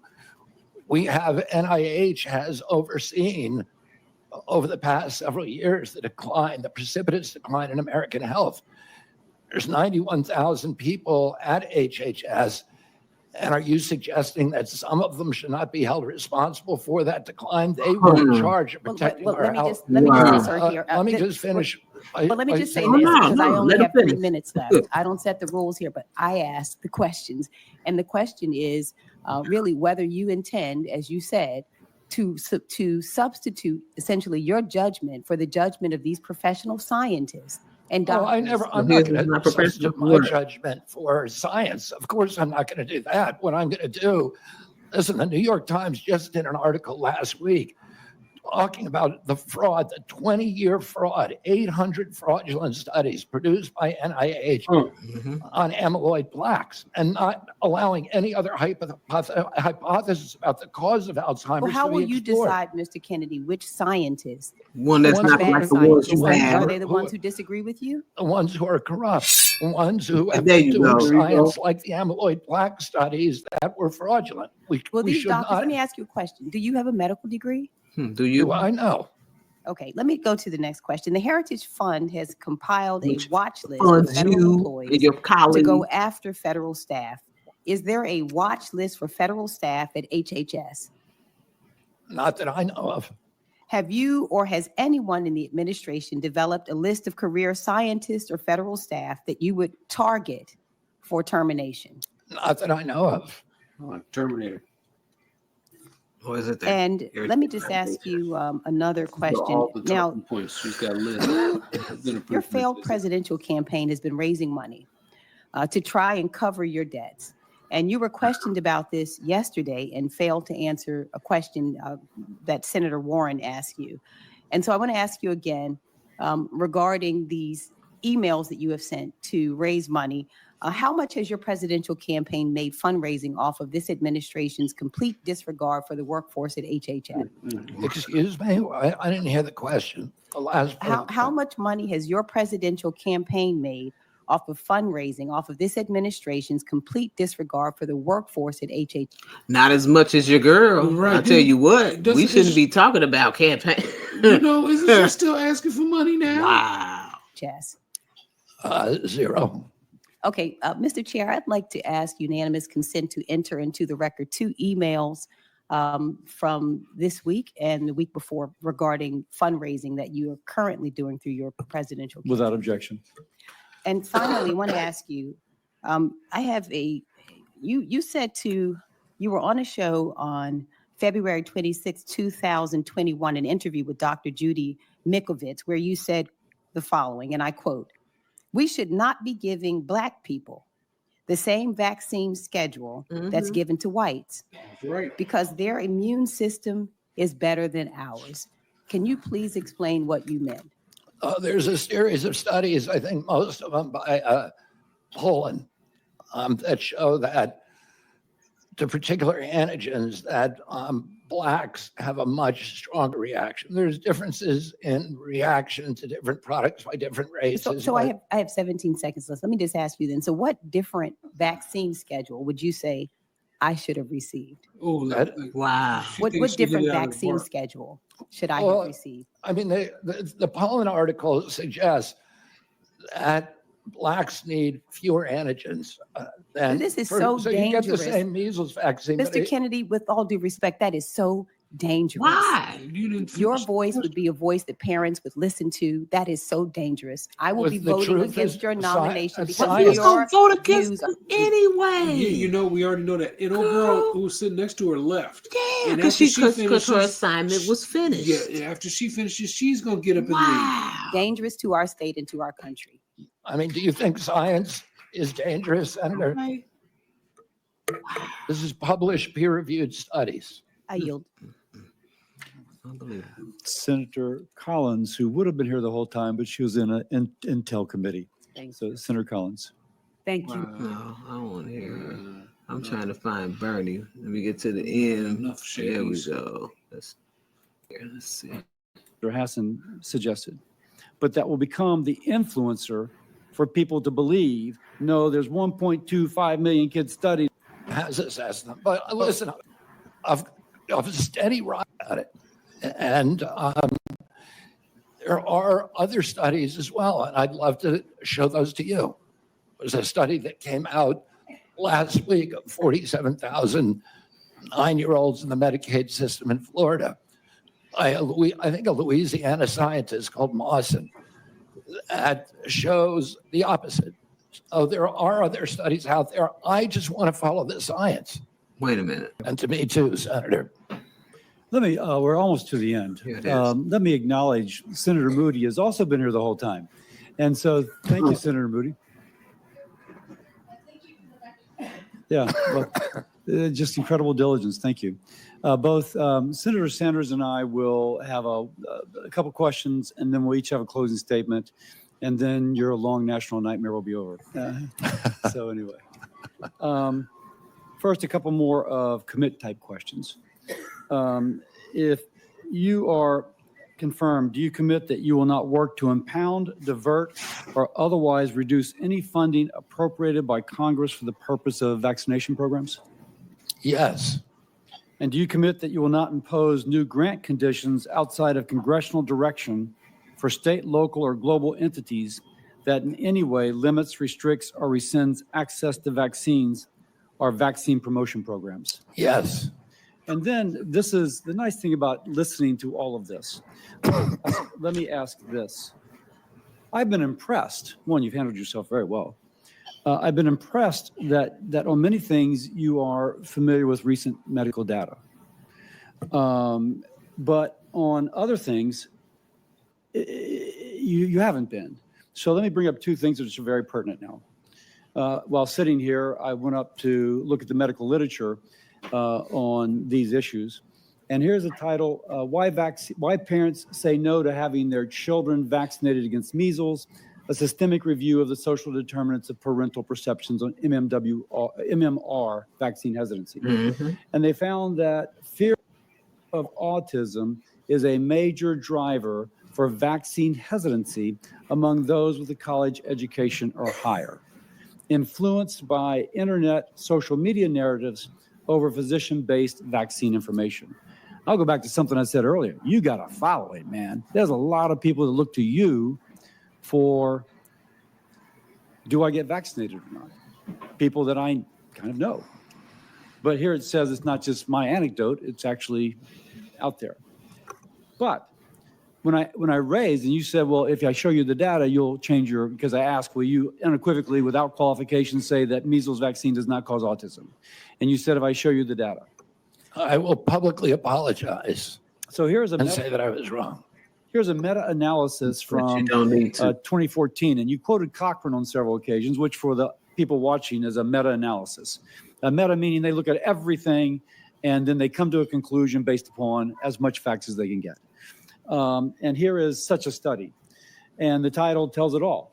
Vaccines are not associated with autism, an evidence-based meta-analysis of case control and cohort studies, and they ended up looking at 5 cohort studies with roughly 1.2 million children. Now, this is from 2014, and it has a whole bunch of articles it references. And then I got a text from a former employee of the NIH, I emphasize the former, who says that in early in the President Trump's term, you and colleagues sent 90 papers for review by people at NIH. They felt like the NIH folks felt that without exception, they were severely lacking methodologically, and or found that they indeed showed the safety of these vaccines. We tried to engage Mr. Kennedy, but his colleagues refused to acknowledge the expertise of dozens of NIH scientists we made about those papers. Now, you're a smart guy. You're reading the medical literature, and you're coming up with the recent medical literature on certain issues. But here is both older article summarizing lots of older articles that have come out since the original refuted Wakefield article in The Lancet regarding measles and autism. And here is somebody who, it's he said, but somebody who said that previously you've had this presented to you. So back to me. I'm a doc trying to understand convince me that you will become the public health advocate, but not just churn old information so that there's never a conclusion, as Senator Hassan suggested, but that will become the influencer for people to believe, no, there's 1.25 million kids studied and there's no autism associated with measles. You tell me, you see what my question is in there. I'm sorry, I had to stop it.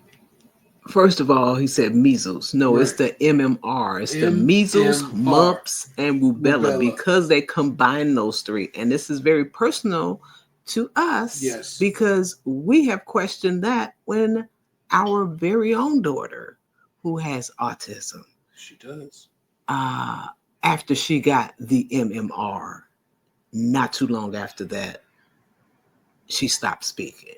So this disregard and just outright lie is just so unbelievable because the people who actually have children who have autism and they've had to go through the steps and they think back, because this was a question that we had that we questioned our pediatrician about. Yes. And that's the very first thing. Oh, no, it's not associated with. How do you say that automatically?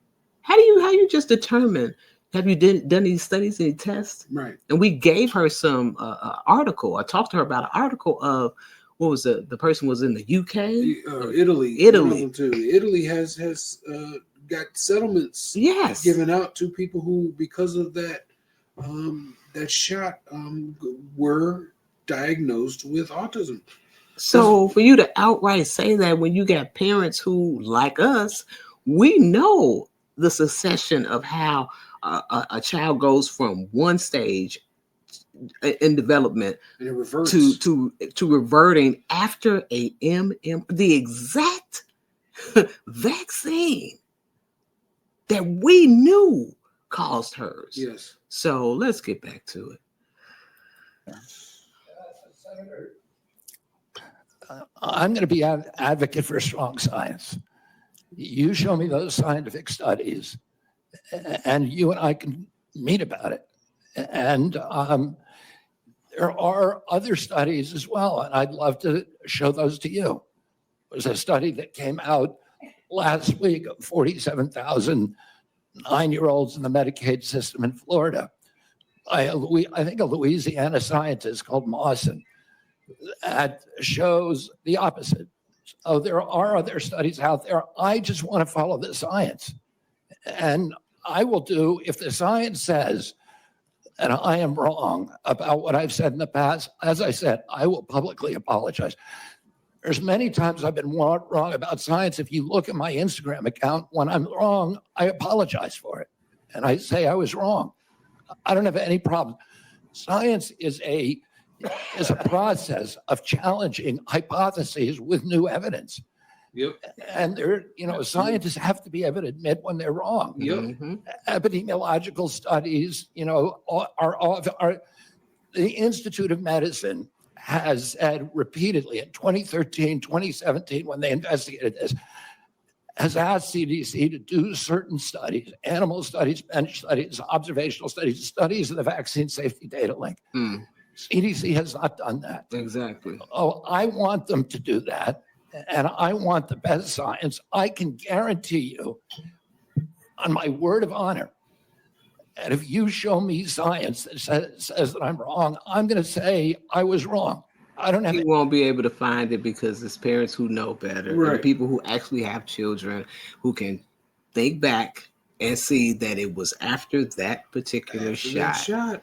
So and they talk about boys. They talk about boys, but there are some girls, like we're saying, our very own daughter, who's a girl, who also got the MMR and those same symptoms or the regression from where she was progressing, and then the regression from that where she actually lost her voice. Have any problem? There's nothing that would make me happier. We need to be able to look at the science and get IOM involved, the National Academy of Sciences. They're the ultimate arbiter of safety. What was that? And one of the things we need to do, I think, is a subject that we haven't talked about here. Why don't we know what's causing this epidemic? Why hasn't the CDC been looking at other hypotheses? You know what's not causing it. Dramatic 1,000% increase in this disease that is destroying our kids is probably the biggest issue. Why don't we know the answer after 30 years of steady rises in autism rates? I don't know. We know the answer to that. We should know the answer. Yes, we should. What was that? What was that last article? That article is by Mawson, Mawson. And it's regarding measles and what? No, it looks at the entire schedule and it says it's a study of 9-year-old boys, 47,000 9-year-old boys from the Florida healthcare data. Okay, let me, Senator Sanders. Thank you. And I find myself in the unusual and uncomfortable position of having to agree with Senator Cassidy's line of questioning. Mr. Kennedy, in an interview in July 2023, you stated, quote, "I do believe autism does come from vaccines." And you have, the end of quote, and you have praised a gentleman named Andrew Wakefield for his research. What studies, you talk about the need to be science-based, to get our information, good information to make decisions. What studies have you utilized to come to the conclusion that vaccines cause autism? I'm happy to sit down with you. No, please, just answer me that. I mean, look at the Mawson study, Senator. The what? Yeah. Mawson, just look at that study. Yeah, I will. And that was published. But I don't want to, I wouldn't rest on a single study. Right. And all studies can be better. Okay. Don't mean to be rude. I don't have a lot of time. Just saying. You would not be, I just heard you say you could not be happier if you were proved wrong. Mr. Chairman, I asked to put into the record 16 studies done by scientists and doctors all over the world saying that vaccines do not cause autism. Yeah, just like they all said that vaccines the IOM assessment of those 16 studies, Senator. Pandemic. Yeah. Okay. The IOM has assessment. But listen, let me get to it. Don't have a lot of time. I apologize. I'm happy to talk to you at another time. Don't have a lot of time. Let's talk about COVID. And I just want clarity on the issue. And again, I apologize. You have to be brief. We don't have a lot of time. Scientists have estimated that the COVID vaccine saved 3 million lives. President Estimated. Trump said They should give us COVID an accurate vaccine was, account, shouldn't they? quote, one of the great By miracles of now. the ages, end quote. You have said the COVID vaccine was the deadliest vaccine ever made, end of quote. Was the COVID vaccine the deadliest vaccine ever made? I mean, how many youths? When was the last time you heard of young people having heart attacks? Heart attacks. All these new. They just said there's a greater rate of young girls having kidney stones. Interesting. And don't forget all the bodies that had that stuff growing within them when they found them in the hospitals. Yes. Don't forget those autopsies that were done. Yeah, you mentioned heart attacks. All those athletes that were just dropping dead. Don't forget all those actors and actresses and celebrities that just came out of coming out of simple procedures sometimes, or not even a procedure, dropping like flies. So many people were taken out, and then the other person who had a warning saying, in 5 years, so many millions of people are going to be passing. I mean, we can go on and on.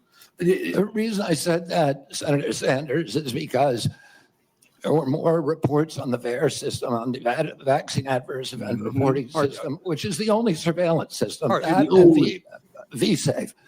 And there were more reports of injuries and deaths than all other vaccines combined. But was it the scientists said it saved 3 million According lives? to VAERS. I don't know, because we don't have a good surveillance system. Nope. So you disagree with the scientific community that... Oh, I'm agnostic because we don't have the science to make that determination. Really? Okay.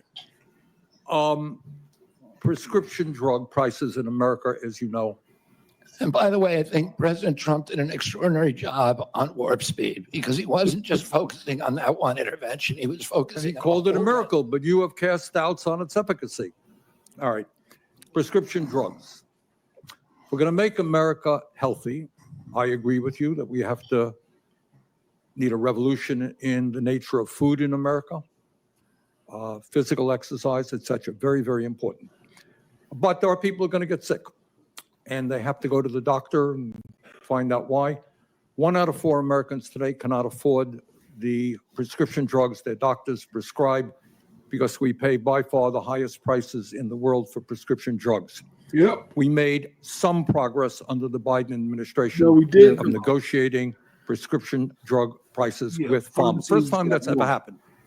Now, yesterday you told me that the White House was going to issue something affirming their support for continuing those Medicare negotiations. Turned out not to be quite accurate. They came up with some bland statement, could have been written by pharma. Very specific questions.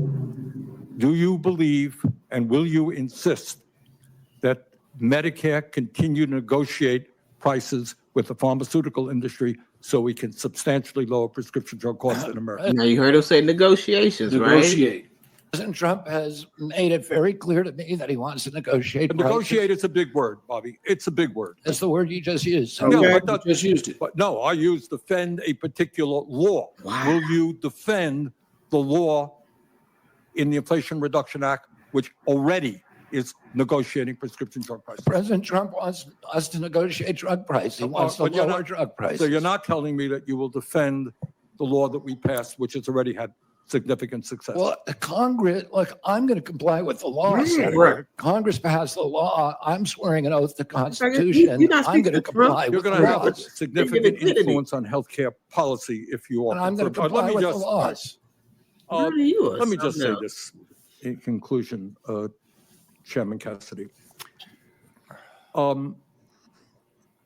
President Trump and Mr. Kennedy are quite right when they say that our system is broken. They're right. Our economic system today is broken. 3 people own more wealth than the bottom half of American society. Wages have been stagnant for American workers for 50 years. The economy no money. is broken. Yeah, free health care. You know what? Our political system All is broken and corrupt. You have a handful of billionaires in both political parties who contribute huge amounts of money to elect candidates in this room throughout the United States Congress. That is a broken political system and a real threat to democracy. Our healthcare system is broken. And it's broken for some of the reasons that Mr. Kennedy indicated. We have not paid attention to the fact that we have massive amounts of chronic disease. We have not answered the question why in the richest country in the history of the world, our life expectancy is lower than it is in countries far poorer than we are. Capitalism. So I think in many ways, President Trump and Mr. Kennedy have asked some of the right questions. Problem is their answers will only make a bad situation worse. Oh, because you won't get your money. So let me ask Mr. Kennedy again. If we want to make America healthy, will you assure the American people that you will fight to do what every other major country on earth does, guarantee health care to every single American? I'm going to make America healthier than other countries in the world. Out of his control. Yeah, Bertie. It's like you're not talking to Trump. No. Every other major country does. That's a simple question. And by the way, Bernie, the problem of corruption is not just in the federal agencies, it's in Congress too. Yes. Almost all the members of this panel are accepting, including yourself, are accepting millions of dollars from the pharmaceutical industry. Oh, no. Yes. I thought that was, no. I ran for president like this.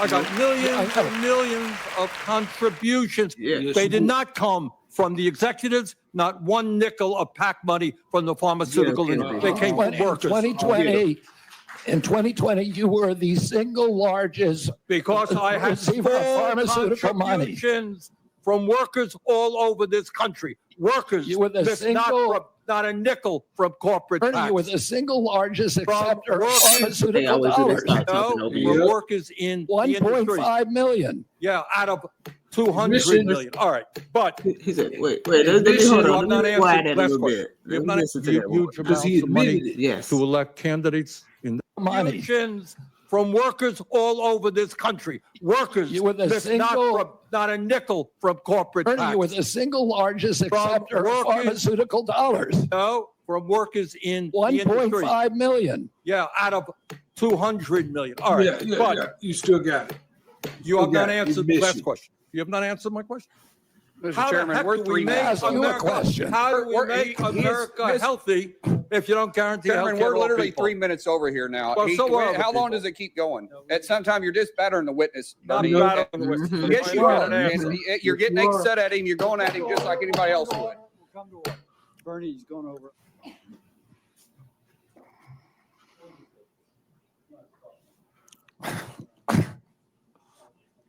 Mic's off. Before I ever entered politics, before I was ever thinking about running for office, I practiced medicine for 30 years. I worked in public hospitals in California, Louisiana, specializing in liver disease. No, bye-bye. Nobody will hear no more of that. Wow. These boy. And speaking, going back to the one lady, what did she say? He said black people, have a different, we're different as far as our makeup, our makeup, and so the schedule may not work for us. However, he said it. Yeah. It's true. That was one of the main things that we were talking about when the pandemic came out. Yeah. How is it a universal vaccine for everybody when we know that there are sudden now that you got a vaccine, it's just universal. Everybody everybody got to take it. So I had to make sure I brought that up. And people did die from just taking this vaccine and other vaccines. So none of them are completely safe and effective. None. Zero. Because if somebody died from it, then that's not safe. So before we get out of here, we wanted to say yay! Happy National Black History Month 2025. Yay, happy. Let's see what it says. By the President of the United States of America, a proclamation. Today, I'm very honored to recognize. Today, I'm very honored to recognize February 2025 National Black History Month. Okay, every year, National Black History Month is an occasion to celebrate the contributions of so many Black American patriots who have indelibly shaped our nation's history. That's right. Okay, throughout our history, Black Americans have been among our country's most consequential leaders, shaping the cultural and political destiny of our nation in profound ways. American heroes such as Frederick Douglass, yay, Harriet Tubman, yay, Thomas Sowell, boo, what? Justice Clarence Thomas, Backstabber, Blackstabber, no, and countless others represent what is best in America and her citizens. Yeah, like Nat Turner and others. Their achievements, which have monumentally advanced the tradition of equality under the law in our great country, continue to serve as an inspiration for all Americans. We will also never forget the achievements of American greats like Tiger Woods, Jordan, who have pushed the boundaries of excellence in their respective fields, paving the way for others to follow. Okay. This National Black History Month, as America prepares to enter a historic golden age, there's that thing again, golden age. I want to extend my tremendous gratitude to Black Americans for all they have done to bring us to this moment and for the many future contributions they will make as we advance into a future of limitless possibility under my administration.